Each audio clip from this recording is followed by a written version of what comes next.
నమస్కారం గురుగారు. నమస్కారం. చాలా సంతోషం. ఈరోజు మీరు మాకు సమయాన్ని కేటాయించారు. అంటే ఎంతో కాలంగా మిమ్మల్ని నేను అనేక రకాల ఛానళ్ళలో చూస్తున్నా. చాలా అద్భుతమైన విషయాలు చెప్తున్నారు.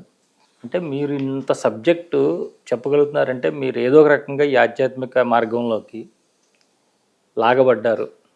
దాని తర్వాత సాధన చేయబడ్డారు అనిపించి ఈరోజు నేను మిమ్మల్ని కలవడం జరిగింది. ఎలా మీకు ఈ ఆధ్యాత్మిక మార్గంలోకి మొట్టమొదటి అడుగు ఎప్పుడు పడింది? ఎలాంటి సాధన చేశారు మీరు? దీన్ని మనం చెప్పాలంటేనండి 2003లోనే దీనికి పునాది పడిందండి. అంటే వసుధ ఒక స్కూల్ ఒకటి రన్ చేస్తూ ఉండేవాడినండి. ఆ స్కూల్ రన్ చేస్తున్న టైంలో ఏదో మన పిల్లలకి సేవ చేయాలనే ఉద్దేశంతో అప్పటి నుంచే ఆధ్యాత్మికంగా మనసులో భావాలైతే ఉండేవి.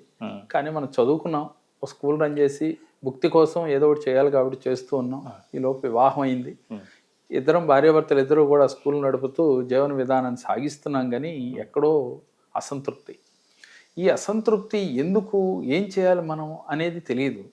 కానీ ఇలాగే ప్రయత్నం చేస్తున్నాం, రొటీన్గా వస్తుంది, ప్రయోగాలు చేస్తూ ఉన్నాం. అంటే టైం రావాలి అని అంటుంటానండి నేను ఎక్కువ దేనికైనా. ఆ టైము వచ్చింది. స్కూల్స్ ఇంకా కాదు అని చెప్పి వేరే వాడికి ఖర్చు అవ్వడం జరిగింది. చెప్పి ఏదో ఒక సాధన చేద్దామని చెప్పి చెన్నై ప్రయాణం చేస్తూ ఉంటే ట్రైన్లో అనుకోకుండా ఒక గురువుగారు పరిచయం అవటం. ఆయన కేరళ గురువుగారు అండి. ఆ గురువుగారు పరిచయం అక్కడ ఏర్పడటం, మీరు రండి మీకు ఎందుకని ఏదో మాటల్లో ఆయన పరిచయం చాలా చిన్నగా, అంటే ఎవరో ఊహించం ఆ పరిచయాన్ని. అంటే విధి నడుపుతుంది అంటానికి ఇది కూడా ఒకటి అంటాను నేను.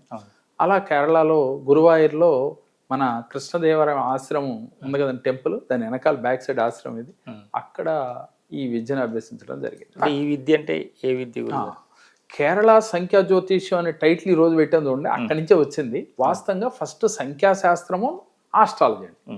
ఈ రెండు శాస్త్రాలు గురువు గారి దగ్గర అభ్యసించి గురువు గారి కోరిక మేరకు ఇక్కడే ప్రాక్టీస్ చేసి వచ్చిన వాళ్ళందరికీ ఆ పుణ్యక్షేత్రానికి, ఇంకా అందరికీ తెలిసిందే గురువాయూర్లో కృష్ణ దేవాలయం గురించి, అందరికీ ఆ టెంపుల్ గురించి, అక్కడికి వచ్చిన భక్తులందరికీ మనం ఈ చేస్తూ ఉందాము అని చెప్తే, అలా కాదండి, నేను ఎక్కడైతే పుట్టానో, నేను ఒక సాధారణ వ్యక్తిగా తెలిసిన చోటే వెళ్ళి నేను స్టార్ట్ చేస్తాను, అక్కడ నేను విన్ అయ్యాను అనుకుంటే అప్పుడు ఇంకా నేను వివిధ బ్రాంచ్ల్లో మనం చేయటానికి ఉంటుంది అని అంటే, గురువుగారు నా కోరికను మన్నించి సరే అన్నారు. అక్కడి నుంచి కేరళ సంఖ్యా జ్యోతిషం అనే టైటిల్ని పెట్టడం జరిగిందండి. అక్కడ నేర్చుకున్నాననే ఉద్దేశంతో.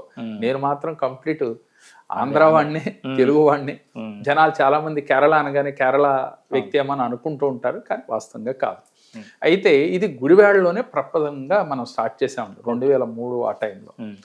అప్పుడు పెట్టినప్పుడు ఓన్లీ ఒక న్యూమరాలజీ, ఆస్ట్రాలజీ చూసే ఉన్నాడు. ఒక క్లయింట్ వచ్చినప్పుడు ఎక్కడో ఏదో ఇంకా పరిపూర్ణంగా నేను అందించలేకపోతున్నానని ఒక అసంతృప్తి లోపల మిగిలిపోతా ఉంది. ఇలా కాదు, ఇంకేమున్నాయి అసలు దీంట్లో, ఈ రెండేనా అసలు మనిషి జాతకాన్ని చెప్పటానికి అవసరం అయ్యేది అని అంటే, కాదు ఇంకా ఉన్నాయని చెప్పి అక్కడ మొదలైన ప్రయాణం క్రమక్రమేపీ 14 శాస్త్రాల్లో ప్రావీణ్యం కలిగి, న్యూమరాలజీ, ఆస్ట్రాలజీ, నేమాలజీ, సిగ్నేచరాలజీ, మంత్రశాస్త్రం, పుట్టుమచ్చల శాస్త్రం, వీటితో పాటుగా క్వాంటమ్ ఫిజిక్స్, వాస్తు శాస్త్రం, ఇలా విభిన్న కోణాల్లో 14 శాస్త్రాల్లో ప్రావీణ్యం వచ్చేటట్లుగా, అంటే అన్నీ ఒకేసారి కాదు కానీ క్రమక్రమేపీ ఇవన్నీ చేసిన తర్వాత మరలా అసంతృప్తి మొదలైంది. ఏంటిది, ఏం సాధించాం, డబ్బు సంపాదిస్తున్నాం, ఓకే బాగానే ఉంది, కానీ ఇంకా మన బిడ్డలకి ఇచ్చేది ఇదేనా, ఇది కాదు, ఏదో ఇవ్వాలి. బిడ్డలు అంటే కడుపును పుట్టిన బిడ్డలు కావచ్చు, మనం నమ్ముకుని కొంతమంది గురు శిష్యుల పరంపర మనతో నడుస్తున్న వాళ్ళకి కావచ్చు, ఇది కాదు, ఏదో చేయాలి అని చెప్పి ధ్యాన మందిరం కట్టాలి అని చెప్పి ఒక ఆలోచన వచ్చింది. ఈ ధ్యానం ద్వారా అన్నీ సాధించవచ్చు అని. ఎలా ధ్యానం? రకరకాల ధ్యానాలు వాళ్ళ మార్కెట్లో ఉన్నాయి, అందరికీ తెలిసిందే. అయితే నేను ఎన్నుకున్నది ఏంటంటేనండి, హఠయోగం అనే ఒక గురువు గారి దగ్గర నేను నేర్చుకున్నాను. అయితే ఈ హఠయోగం నేర్చుకున్న తర్వాత అది కొంచెం అందరికీ కూడా ఇబ్బందికరంగా అనిపించింది నాకు. ఇది ఈజీగా నేర్చుకునేది కాదు, ఇబ్బంది పెట్టాలి అవతల పర్సన్ని. నా వరకు నేను ఓకే, కానీ అది సాధనలో మాత్రం అవతల వ్యక్తి చాలా ఇబ్బంది పడతాడు అని చెప్పి, అది కాకుండా ఇంకేదో నేర్చుకోవాలని చెప్పి మనం అక్షయ పాత్ర యోగ సాధన అనే ఒక కార్యక్రమాన్ని తీసుకున్నాం. ధర్మరాజు అక్షయ పాత్ర కోసం ఎలా సూర్యారాధన చేశాడో ఇదే అక్షయ పాత్ర యోగ సాధన. ఆ సాధనలో తొందరగా ముక్తి పక్కన పెట్టండి, ముందు బాహ్య ప్రపంచంలో ఆనందము, సంతోషము, డబ్బు, వారి కోరికలు తీరితే ప్రజెంట్ ముందు ఆనందమే కాబట్టి మనిషికి అది మాత్రం అందించగలమనే ఒక దృఢ సంకల్పంతో ఈ అక్షయ పాత్ర యోగ సాధన తీసుకున్నాం. ఎవరు చేయొచ్చండి ఇది? చిన్న పిల్లల కానించి వృద్ధుల వరకు చేయొచ్చండి. ఇది కష్టంతో కూడింది ఏమీ లేదు. అంటే ఫైనాన్స్కి సంబంధించిందండి. ఇది ప్రత్యేకించి ఏంటంటేనండి, ముందు మనలో ఆనందం రావటానికి చేసే క్రియ అండి. నేనేం చెప్తూ ఉంటానంటేనండి, లా ఆఫ్ అట్రాక్షన్లో మనలో ఉన్నదే రిఫ్లెక్షనే మనకు వస్తుంది. అంటే ఏదైతే మనం మేనిఫెస్ట్ చేస్తామో అదే మనకు రిటర్న్ గిఫ్ట్గా వస్తుందని చెప్తుంటాం. కాబట్టి ఈ సాధన వల్ల ఆనందము, ఆరోగ్యము ఈ రెండు ఉంటే ఐశ్వర్యం ఆటోమేటిక్గా వస్తుంది. రెండోది ఏంటంటే, ముఖ్యంగా ఈ యొక్క అక్షయపాత్ర యోగ సాధన అంటే సూర్యారాధన. అంటే మనకి కనిపించే ప్రత్యక్ష దైవం ఆయనే. మిగతా దేవుళ్ళు ఉన్నారా అంటే చూపించలేము, కనీసం ఈయన మాత్రం ఉన్నారని మనం ప్రతిరోజు ప్రత్యక్ష దైవం అని చెప్పుకుంటాం, చూపించగలం. కాబట్టి ఆయన అనుగ్రహం తొందరగా కూడా ఇచ్చే దేవుడు అండి. అందుకని ఈ అక్షయపాత్ర యోగ సాధన ప్రారంభించినాక అలాంటి అద్భుత ఫలితాలే వస్తున్నాయి. దానికోసమే ఈ ధ్యాన మందిరం కట్టాలనే ఒక మళ్ళీ సంకల్పం. అంటే ఆది నుంచి కూడా ఏదో చేయాలని లోపల మన అంతర్చేతన మనసు ప్రేరణ చేస్తూ ఉంది. మరి గత జన్మ యొక్క వాసనలో తెలియదు, ఆ ప్రేరణతోనే ఇన్ని చేశామండి. ఆ తర్వాత మరలా అప్పుడు ధ్యాన మందిరం సంకల్పంలోకి వచ్చాం. ఈ అక్షయపాత్ర యోగ సాధన ఏదైతే ఉందో గురుగారు, ఇప్పటికి ఎన్ని కార్యక్రమాలు చేశారు మీరు? దరిదాపులో అక్షయపాత్ర యోగ సాధన కార్యక్రమాలు ఒక 3 కార్యక్రమాలే చేశామండి. రీసెంట్గానే స్టార్ట్ చేసాం. చేసి అక్షయపాత్ర యోగ సాధనలో ఫస్ట్ ఇక్కడే ఇదే ప్లేస్లో స్టార్ట్ చేసాం. చాలా బాగా రిజల్ట్, వాళ్ళ రివ్యూస్ కూడా చాలా అద్భుతంగా చెప్తున్నారు. బాగుంది, చాలా ఈజీగా భగవంతుడిని తెలుసుకోవటం, ముందు మనలో ఉన్న ఆత్మని తెలుసుకునే యొక్క స్థితి కలుగుతుంది. అంటే ఆత్మని తెలుసుకోవడం అంత ఈజీ అంటే ఈజీ కాదని చెప్పాలి, కానీ మనలో ఆ నమ్మకము, కసి ఉంటే, పట్టుదల ఉంటే డెఫినెట్గా తెలుసుకోవచ్చు అండి. అంటే ఆత్మని దర్శనం చేసుకునే స్థితి వస్తే మనం పరిపూర్ణంగా మనము ముక్తికి దగ్గర అయిపోయినట్టేనండి. అది దగ్గర అవటం అంటే మనం ఏం చేయాలంటే అన్ని వదిలేయాలా అంటే, నేనేమంటాను, బాహ్య ప్రపంచంలో అన్నీ చేస్తూ నీ ప్రవర్తనని, నీ ఆలోచనలు మార్చుకుని ఈ సాధన చేస్తే చాలు. చాలా సింపుల్ క్రియ. అంటే మీకు అనంత పద్మనాభ స్వామి వారికి ఏంటి రిలేషన్? చాలా మంచి క్వశ్చన్ అడిగారండి. ఆయన నా జీవితంలోకి 13 సంవత్సరాలు అయింది సార్ ఇప్పటికి. ఈ సంవత్సరం 14వ సంవత్సరం. వాస్తవంగా నేను కేరళలో ఈ విద్యను అభ్యసించాను. కేరళ రాష్ట్రంలో ఇక అనంత పద్మనాభ స్వామి గురించి తెలియని లేరు. ఆ గురువు గారి పరంపర అనంత పద్మనాభ స్వామి పూజ నేను కూడా చెయ్యాలని చెప్పి సంకల్పించి గుడివాడలోనే మొట్టమొదటి పూజ 2013లో చేశానండి. 2013లో మొట్టమొదటి పూజ చేశాను. ఇది 2026 14వ పూజ అండి. 13 కంప్లీట్ చేసేసుకున్నాం. అంటే ఈ అనంత పద్మనాభ స్వామి పూజకు ఒక ప్రత్యేకత ఉంది. 14 సంవత్సరములు ఎవరైతే బ్రేక్ లేకుండా చేస్తారో వారి జీవితంలో ఎటువంటి కష్టాలు లేకుండా ఆనందకరమైన జీవితాన్ని పొంది అనంత పద్మనాభ స్వామి యొక్క కరుణ కటాక్షములు మెండుగా కలుగుతాయి. అంటే మీరు ఇంకో క్వశ్చన్ కూడా అడగచ్చు, 1 సంవత్సరం చేస్తే కలగదా అని. 100% కలుగుతుంది, కానీ 14 సంవత్సరాలు బ్రేక్ లేకుండా చేయాలండి. బ్రేక్ అంటే ఏంటి? ఏదైనా ఆటంకం వచ్చి ఆగిపోవచ్చు, లేదు వీరికే కుదరక ఆగిపోవచ్చు. ఇలా ఆగిపోతే వైకుంఠపాడిలో మనం పాము కరిస్తే కిందకు వచ్చినట్లుగా మనం మళ్ళా ఫస్ట్ నుంచి మొదలుపెట్టి 14 సార్లు చేయాలి అనే ఒక సిస్టమ్ అనేది ఉంది. అయితే నేనేమంటున్నానంటే, అది 14 సార్లు నన్ను చేయించి మరలా సామూహికంగా 14 సార్లు చేయించే స్థితి ఆ భగవంతుడు నాకు ఇచ్చాడు చూడండి. అందుకనే అంటున్నాను, ఏ జన్మలో బంధమో ఆయనకి నాకు 14 సంవత్సరములు ఎటువంటి బ్రేక్ లేకుండా చేయటం చాలా అద్భుతంగా. ఇంకోటి ఏంటంటేనండి, 108 మందినే తీసుకుంటాం. 109వ వ్యక్తి వచ్చి నేను ఈ పూజలో పాల్గొంటాను అంటే అవకాశం ఇవ్వలేదు ఇంతవరకు. ఎందుకనంటే ఆ నెంబర్కి ఒక ప్రత్యేకత ఉందని నేను విశ్వసించడం, మరి ఆ సంకల్పం ఎందుకు వచ్చిందో తెలియదు, అదే కంటిన్యూ చేస్తూ ఉన్నాం. మరి ఈ సంవత్సరం 2026 సెప్టెంబర్ 25వ తారీఖు శుక్రవారం రోజు వచ్చిందండి. అది కూడా విజయవాడలోనే ప్రతి సంవత్సరం చేస్తూ ఉన్నాం. ఈ సంవత్సరం కూడా రిజిస్ట్రేషన్ స్టార్ట్ అయిపోయి ఈ పూజ చెయ్యాలని సంకల్పం ఒకటే ఉంటే కాదండి, దానికోసం మనం మానవ ప్రయత్నం కూడా చేయాలని చెప్తాను నేను. భగవంతుడు కరుణించినప్పటికీ కూడా మనం ఒక మెట్టు ముందు ఎక్కితేనే భగవంతుడు మనకు చెయ్యిచ్చి తీసుకువెళ్తాడు అంటాను. చాలా మంది చెయ్యాలి అనుకుంటారు, కానీ చూద్దాంలే చేద్దాంలే అనుకుంటారు, ఆ టైం దాటిపోద్దండి. సంవత్సరానికి ఒక్కసారి మాత్రమే ఇచ్చేసేది భాద్రపద శుద్ధ చతుర్దశి నాడు మాత్రమే, వినాయక చవితి 11వ రోజు. అది మా ఆధ్వర్యంలో 14వ సంవత్సరం చేస్తాం. అంటే ఏంటి, ఏం మిరాకిల్స్ చూసారు మీరు? ఈ 13 ఏళ్ల నుంచి ఎలాంటి మిరాకిల్స్ చూసా ఉంటారండి ఈ పూజలో. ముఖ్యంగా మనం త్రేతాయుగం, ద్రోపరయుగం చూసుకుంటే హరిశ్చంద్రుడు, జనక మహారాజు, కౌండిన్యుడు ఎంతో మంది చేసి నక్షత్ర మండలాన్ని చేరినట్టుగా కౌండిన్య మహాముని ఇప్పటికీ మన పురాణ ఇతిహాసాల్లో చూస్తున్నామండి. ముఖ్యంగా మనం ద్వాపరయుగం త్రేతాయుగం మనం ఎవరో చూడలేదు కాబట్టి వాటి గురించి కన్నా నా ఎక్స్పీరియన్స్, నా పర్సనల్ ఎక్స్పీరియన్స్ చెప్తూ ఉంటే ఏంటంటేనండి, నా జీవితంలో ఒక మెరాకిల్ జరిగిన తర్వాత నేను దీంట్లోకి ఎలా వచ్చానో ముందు అది కూడా చెప్పుకుందాం. నాకు ఒక 10 సంవత్సరాలు సంతానం లేట్ అయింది. ఫస్ట్ సంతానం లేట్ అయినప్పుడు భగవంతుడిని తెలియకుండానే ఆయన్ని నమ్ముకోవటం జరిగింది. ఆ నమ్ముకుని ఆచరించడం జరిగింది. సంతానాన్ని ఇచ్చాడు. ఇచ్చి కరెక్ట్గా నేను సామూహికంగా అనౌన్స్ చేశాను డేటు. చేసేసరికి వీళ్ళు డెలివరీ డేట్ ఆ రోజు ఇచ్చారు డాక్టర్లు. ఇస్తే మరి ఎలా అది కుదరదు కదా, జనం అందరూ బుక్ అయిపోయారు, పేమెంట్లు అన్నీ అయిపోయినాయి, కళ్యాణ మండపాలు మాట్లాడేసాం, పూజ చేయాలి. మరి నేనే లేకపోతే ఎలా, ఆ పూజలో కుదరదు కదా, ఎవరో అది అందుట్లో ఫస్ట్ పూజ, అంత ఈజీగా సాధ్యం కాదు కదా అని చెప్పి, సరే భగవంతుడి సంకల్పం మనదే ఉంది అని చెప్పి మన ప్రయత్నం మనం చేసేసాం, ఆగలేదు. కట్ చేస్తే ఒక 25 రోజులు, నెల రోజుల ముందుకి బాబు డెలివరీ అయిపోయాడు. అంటే అనుకోకుండా పెయిన్స్ రావటం, డాక్టర్ ఇచ్చిన డేట్ని భగవంతుడు మార్చినట్లుగా ముందుకి వచ్చేసింది. వస్తే పురుడు కార్యక్రమం అయిపోయింది, పూజకి ఎటువంటి ఆటంకం లేకుండా వచ్చింది. అంటే ఇక్కడ అంతా ఆయన లీల, ఆయన సంకల్పం అనేది నేను బాగా విశ్వసిస్తానండి. సంతానం కలగటం ఒకటే కాకుండా ఫైనాన్షియల్గా కావచ్చు, మానసికంగా కావచ్చు, ప్రశాంతత కావచ్చు, నా జీవితంలో నాకు బాగా కలిగింది. ఇకపోతే నా దగ్గరకు వచ్చి చేసుకున్న వాళ్ళకి, సంతానం లేని వారికి సంతానం అండి, వివాహం లేని వారికి వివాహం, అలాగే వ్యాపార అభివృద్ధి, ఆర్థిక అభివృద్ధి కలిగింది. ఎందుకు కలుగుతాయి? దీనికి కారణం ఏమిటి అని అంటే, అనంత పద్మనాభుడు అంటే అనంతము ఆయనలో నిగుడీకృతమై ఉన్నాయండి. సాక్షాత్తు లక్ష్మీదేవి వక్షస్థలమందు ఉందనేది మనం చెప్తాం. అనంతుడంటేనే నవగ్రహాలు సైతం కంప్లీట్ అన్నీ కూడా ఆయన దగ్గరే ఉన్నాయి. మనం ఈ నవగ్రహాలు పట్టుకుని జపాలు తపాలు చేసే కన్నా డైరెక్ట్గా హైర్స్తో లేని ఆయన్నే మనం డైరెక్ట్గా ప్రేయర్ చేస్తే 100% ఆయన కరుణ కలుగుతుంది. ముఖ్యంగా నేను ఎలా చేస్తానంటేనండి, ఈ పూజల్లో కూడా విభిన్నంగా చేస్తూ ఉన్నారు కొంతమంది. అయితే ఎలా చేసినా పూజే, కానీ మనం చేసే విధానం ఏంటంటేనండి, దర్భగడ్డితో 7 శిరస్సుల యొక్క నాగపడగను చేసి, అంటే ఆదిశేషుణ్ణి చేసి పూజించడం ఇక్కడ ప్రత్యేకత అండి. అంటే దర్భగడ్డితో సహజంగా ఇంత నాగపాములు చేస్తారు సహజంగా. నేనేమంటానంటే, కామన్గా ప్రతి ఒక్కళ్ళకి దర్భగడ్డితో పడగ చేయిస్తాం.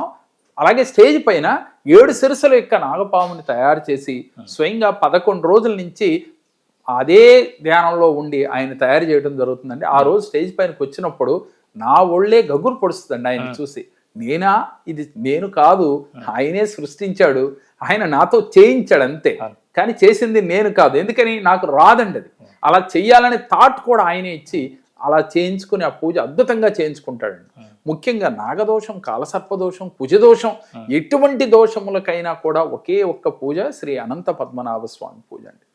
నేను అనుకుంటాను, అయ్యా మరి నా పరంపర ఎంతో మంది నా ద్వారా త్వరాలు తీసుకుని ఎంతో మంది ఇళ్లలో చేసుకుంటున్నారు కదా, వారి జీవితాల్లో ఎందుకు అద్భుతాలు వస్తున్నాయి అంటే, కేవలం నమ్మకంతో ఆయన్ని గనక చేసినట్లయితే 1 సంవత్సరం చేస్తే చాలండి, ఫైనాన్షియల్గా ఎటువంటి ట్రబుల్స్ ఉన్నాయో వెళ్ళిపోతాయి. రెండవది, వాళ్ళ వ్యాపార అభివృద్ధి కలగటం మనం చెప్పుకున్నాం. దీంతో పాటుగా నవగ్రహ దోషములు ఏమన్నప్పటికీ కూడా తొలగిపోతాయి. అంతటి అద్భుతమైనది, మహిమాన్వితమైనది. అంటే ఇప్పుడు ఏదైనా కూడా వాడి కర్మ అనుసారం జరుగుతుంది అంటారు కదా, అంటే ఈ పూజల ద్వారా వాళ్ళ కర్మని మార్చుకోగల అవకాశం ఉందంటారు? వాస్తవంగా ఏంటంటేనండి, పూజ చేసేటప్పుడు అందరూ కూడా ఏం చేస్తారండి, ఒక కర్త ఉండి దాన్ని పూజ నిర్వహించడం సహజంగా జరుగుతాం. కానీ నేనేమంటానండి, పూజ విభిన్నంగా చేస్తూ ఉంటానండి. ఎలా చేస్తానంటే, law of attraction, quantum physics, తర్వాత మనం ప్రతి నిత్యం జీవితంలో పూజని ఎలా జీవితానికి అనువదించుకోవాలో నేర్పించి పంపుతున్నామండి ఇక్కడ. సహజంగా పూజ సహజంగా చాలా చోట్ల చేస్తూ ఉంటారు, కానీ ఈ పూజని మేము ఎలా చేస్తూ ఉంటానండి, భగవంతుల్లో ఉన్న గుణాలని నువ్వు అలవరుచుకుని భగవంతుల్లో ఉన్న లక్షణాలను నువ్వు ఆచరిస్తూ నువ్వు పూజ చేయడానికి సంసిద్ధుడు కావాలి. అంటే పూజ అంటే ఏంటి, రాముడిని మనం పూజిస్తా ఉండే, ఉదాహరణకి రాముడి యొక్క తత్వాన్ని తీసుకోవాలి. అంతేగాని రాముడిని పూజించాం, సీతారాముడి కళ్యాణం చేసాం, నాకు జరగలేదు అనే కన్నా అది ఎలా జరుగుద్దో వీళ్ళకి నేర్పిస్తే, అలాగే వారి ఇంట్లో రోజు ఎలా భగవంతుడిని ఆచరించాలో నేర్పిస్తాం. అలా చేయటం వల్ల కర్మలు తరుగుతాయండి. పూజని మీరు ఏదో నామకా కూర్చుని పూజ చేస్తే ఎటువంటి ఫలితం రాదంటాను నేను ఎప్పుడు. పూజ ఏమైపోద్దంటే, ఒక సినిమా చూసినట్టు చూస్తున్నాడు. సీతారాముల కళ్యాణానికి వెళ్ళారండి, వెళ్ళి అదొక సినిమా చూసినట్టు చూశారనుకోండి, దానివల్ల ఎటువంటి ఫలితం, నేత్రానందం అంత మట్టుకే కలుగుద్ది, లేక మనసుకు ఆనందం కలగొచ్చు, కానీ కర్మ తొలగదు. కర్మ తొలగాలి అంటే, ఏ రోజైతే మీరు ఒక క్రతువు మొదలు పెట్టారో ఆ రోజున ఆ భగవంతుడి యొక్క గుణాలని సద్గుణాలను నువ్వు అలవరుచుకుని ఆ రోజు నుంచి నేను మార్పు చేసుకుంటాను, పాజిటివ్గా ఉంటాను, ఆయన తత్వంతో నేను బతుకుతాను అనుకుంటే ఆ రోజున మొదలైపోద్దండి మీ కర్మ తొలగటం. ఇప్పుడు భగవంతుడు దృష్టి అందరిపైన ఒకేలా ఉందంటారు కదా. 100% అండి. అయితే ఇప్పుడు మీరు సంఖ్యాశాస్త్రంలో కూడా నిపుణులు కాబట్టి మిమ్మల్ని ఈ ప్రశ్న అడుగుతున్నా. ఒకే రోజున ఎంతోమంది పుడుతుంటారు. అవునండి. అదే తారీఖుల్లో ఒక చూస్తే సూపర్ స్టార్ కూడా అదే తారీఖులో పుట్టుంటాడు, ఎక్కడ నాలాంటి సామాన్యుడు అదే దాంట్లో పుట్టుంటాడు. ఇంత వ్యత్యాసం ఎందుకు వస్తుంది? కొంతమంది కుబేరులుగా ఉంటుంటారు, కొంతమంది కుచేలుగా ఉంటారు, ఇలా రకరకాల వ్యత్యాసాలు జరుగుతున్నాయి. అవునండి. ఈ కుచేలుడిగా ఏమీ లేని వాళ్ళు పుట్టేటోడు మళ్ళీ కుబేరుడిగా అయ్యే అవకాశం అసలు ఉందా? చాలా మంచి క్వశ్చన్ అడిగారు. ఇక్కడ వాస్తవంగా ఏంటంటేనండి, ఒకడు ఉన్నవాడిగా ఒకడు లేనివాడిగా పుట్టడానికి వ్యత్యాసం ఏమిటి? మీరు అడిగిన క్వశ్చన్ అదే. అయితే ఒక కుటుంబంలో ఒక తల్లిదండ్రులకి 2 కొడుకులు పుట్టారనుకున్నాం. 2 కొడుకుల్లో ఒకడు ఉన్నతంగా కోట్లు సంపాదిస్తాడు, కోట్లు గడిస్తాడు. ఒకడు మాత్రం కామన్గానే ఈఎంఐలు కూడా కట్టలేని స్థితిలో ఉంటాడు. ఒకే తల్లిదండ్రులు పుట్టారే, కానీ ఇలాంటి వ్యత్యాసం ఎందుకు వచ్చింది? వాస్తవంగా దీన్ని ఎలా చూడాలంటేనండి, మనకి ఆస్ట్రాలజీ, న్యూమరాలజీ, ఆస్ట్రాలజీ అనేసరి గ్రహాలను అనుసరించి ఈ 12 హౌస్లోంచి మనం వాళ్ళ యొక్క కర్మలేంటి, సత్కర్మలు ఏంటి అనేది మనం లెక్క పెట్టి వాళ్ళ అదృష్టం ఏంటి అనేది మనం చెప్తాం. న్యూమరాలజీలో డేటు, నెల, సంవత్సరం ఈ 3 కూడితే డెస్టినీ నెంబర్ వస్తుందండి. ఈ 4 నెంబర్ని గుణించి వీళ్ళ లైఫ్ ఎలా ఉందో చెప్తాం. దానికి రెమెడీ పేరు. దీనికి ఏంటి అని అంటే మంత్రశాస్త్రం, అలాగే దేవాలయ దర్శనం, అలాగే పూజలు, క్రతువులు అన్నీ చెప్తుంటాం. అయితే ఇక్కడ ప్రత్యేకించి ఇలా రావటానికి కారణం ఏంటంటే కర్మ సిద్ధాంతంలోకి వెళ్ళిపోతే అక్కడ మాత్రం దిక్చూసి లాగానే ఉపయోగపడుతుందండి. ఆస్ట్రాలజీ, న్యూమరాలజీ, బాబు నువ్వు కోటేశ్వరుడు అవుతావు, నువ్వు సాధారణ జీవితాన్ని గడుపుతావు, లేదు నువ్వు మధ్యలో ఇలాంటి ఇబ్బందులు వస్తాయి అనేది ఒక దిక్చూచిలాగా దారి చూపించేది తెలియజేయటం వరకు ఉపయోగపడుతుంది.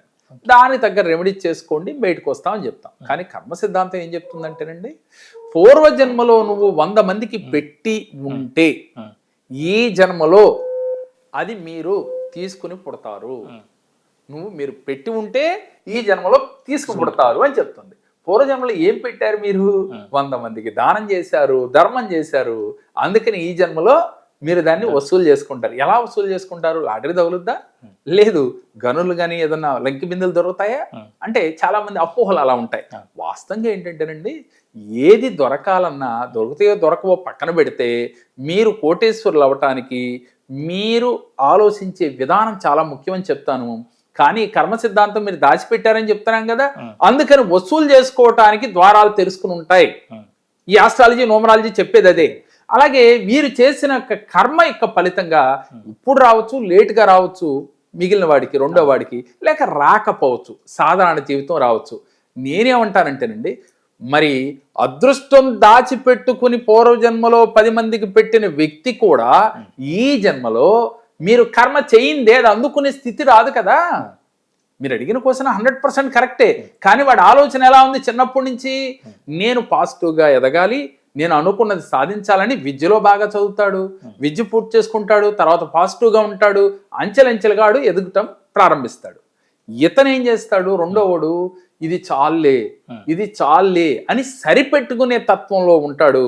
ఇతను అదృష్టం నిజంగా ఉన్నప్పటికీ కూడా ద్వారం తెరుచుకున్న అక్కడ చేరుకోలేడండి. అతను ఆ ద్వారం తెరుచుకుని ముందు గ్రహించి చేరుకునే స్థితికి చేరతాడు. అంటే మనకి ఏమర్థమైంది? పుణ్యఫలం ఎంతున్నా ఈ ఆగామి కర్మలో మనం అనేది కర్మ చేయకుండా ఉంటే దాన్ని అందుకోలేము.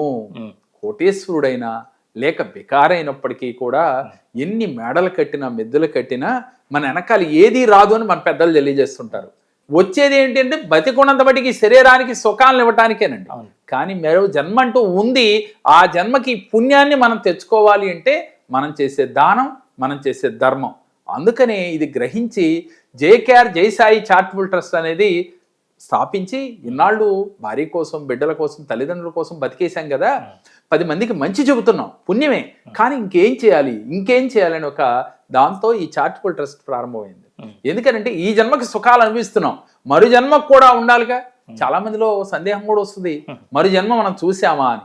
వాస్తవంగా చూడరు, గడిచిపోద్ది, ఆ సమయం రానే వస్తుంది, మళ్ళీ ఇదే పరిస్థితిలో బాధలు పడుతూనే ఉంటారు. ఇప్పటికైనా కళ్ళు తెరిచి దానం ధర్మం చేస్తూ పాజిటివ్గా ఉంటూ ప్రతినిత్యం పాజిటివ్గా ఆలోచిస్తూ నేను సాధించగలను అనే ఒక దృఢ సంకల్పంతో మీ యొక్క విధానాన్ని మార్చుకుంటే, మీ లైఫ్ స్టైల్ని మార్చుకుంటే, క్రమశిక్షణ అనేది మీలో ఉంటే మీరు అనుకున్నది సాధించగలుగుతారు. 100% అదృష్టవంతులుగా ఇద్దరూ ఉండగలుగుతారండి. కర్మ బాగోకపోయినా ఈ జన్మలో మీరు చేసే కర్మ ఫలితం అంతటి అదృష్టం రాకపోయినా మీకు మాత్రం అదృష్టం వచ్చి తీరుతుంది. అంటే మనం పుట్టిన తేదీ ప్రకారం దీనిలో మనకి కోటీశ్వరుడే యోగం ఉందా లేదా అనే విషయం తెలుస్తుంది. 100% తెలుస్తుందండి. ఎలా అంటారా, మనకి 2వ స్థానం ధనస్థానం అండి. అంటే ఆస్ట్రాలజీలో చూసుకుంటే 2వ స్థానం ధనస్థానం, 9వ స్థానం భాగ్యస్థానం అండి, 10వ స్థానం కర్మస్థానం, 11వ స్థానం లాభస్థానం. గ్రహాల యొక్క పరిస్థితులను బట్టి అంటే గురువు కానీ శుక్రుడు కానీ బుధుడు కానీ ఉన్న ఈ స్థానాల్లో ఉన్నదాన్ని బట్టి వీరికి అదృష్టం రాబోతుంది అని మాత్రం 100% బల్లగుద్ది మరీ చెప్పగలుగుతాం. అయితే ఇది రాబోతుందని ఆస్ట్రాలజీలో కానీ న్యూమరాలజీలో కానీ ఆ గ్రహ పొంతన బట్టి, ఈ న్యూమరాలజీలో నెంబర్ల యొక్క పొంతన బట్టి వీరు అదృష్టవంతులు అవుతారు, పలానా టైంలో వీళ్ళకి లైఫ్ బాగుంటుంది, ఇలాంటి అదృష్టం వస్తుందని చెప్తాను. కానీ అది అందుకునే స్థితిలో మీరు ఉండాలి అని చెప్తాను నేను ఎప్పుడు కూడా. ఎందుకని, ఒక ఆస్ట్రాలజిస్ట్గా న్యూమరాలజిస్ట్గా అయితే నేనేం చెప్తానంటే 100% ఈయనకి అదృష్టం ఉంది, ఈయన కుబేరుడు అవుతాడు, లేకపోతే ఒక ఐఏఎస్ అధికారి అవుతాడో, లేకపోతే ఒక కలెక్టర్ అవుతాడో, డాక్టర్ అవుతాడో అని చెప్పేస్తాం. కానీ ఇన్ని శాస్త్రాలు నాలో ఉండట చేత ఇప్పుడు ఏంటి అని అంటేనండి, ఇంకో కోణంలో కూడా చూసి దానికి తగ్గట్టుగా మీరు అందుకునే స్థితిలో కూడా ఉండాలి. ఆ స్థితి మీకుంటే డెఫినెట్గా మీరు దానికన్నా డబల్ అందుకోవచ్చు.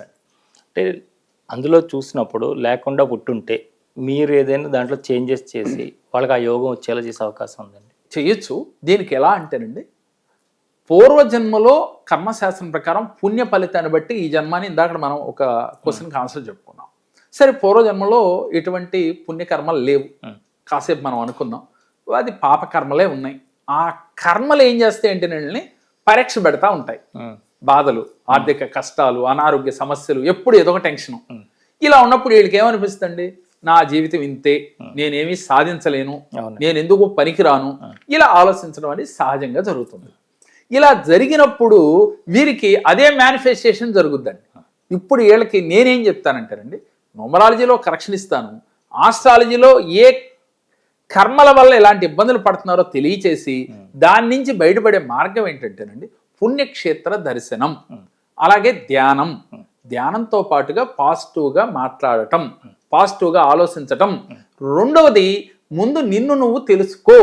ఈ సమస్య వచ్చింది అంటే దాన్ని చూసి భయపడమని కాదు, నువ్వు పూర్వజన్మలో తప్పు చేశావు అని గ్రహించి ఈ ఆగామి కర్మలో ఆ తప్పు జరగకుండా చూసుకో. నువ్వు అనుకున్న గోల్ పైన మనసు పెట్టి నువ్వు సంసిద్ధుడివై నేను సాధిస్తాను అనే పట్టుదలతో కార్యాచరణ గనక చేస్తే డెఫినెట్గా రిజల్ట్ వస్తుంది. న్యూమరాలజీలో మేమేం చేస్తాం, నేమ్ కరెక్షన్ ఇస్తాం. ఆ వైబ్రేషన్ వల్ల వీళ్ళకి పాజిటివ్ వైబ్స్ ఉంటాయి.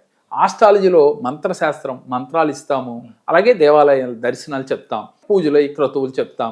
ఇలా చేయటం వల్ల వెంటనే వాళ్ళు పాజిటివ్గా ఆలోచన మొదలవుతుంది.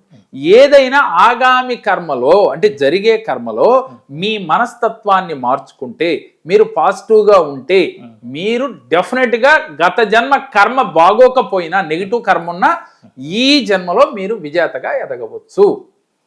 ఎవరు పుట్టినా ఎంత చేసినా 1 నుంచి 9 అంతే కదండి. 100% ఈ 9 నెంబర్లోనే వాళ్ళ లైఫ్ అంతా ఉంటుంది. అవునండి. అసలు ఈ 9 నెంబర్లకు ఉన్నటువంటి వైబ్రేషన్స్ ఏంటి, 9 నెంబర్లో వాళ్ళు ఏ లక్షణాలతో ఉంటారు? మంచి క్వశ్చన్ అడిగారండి.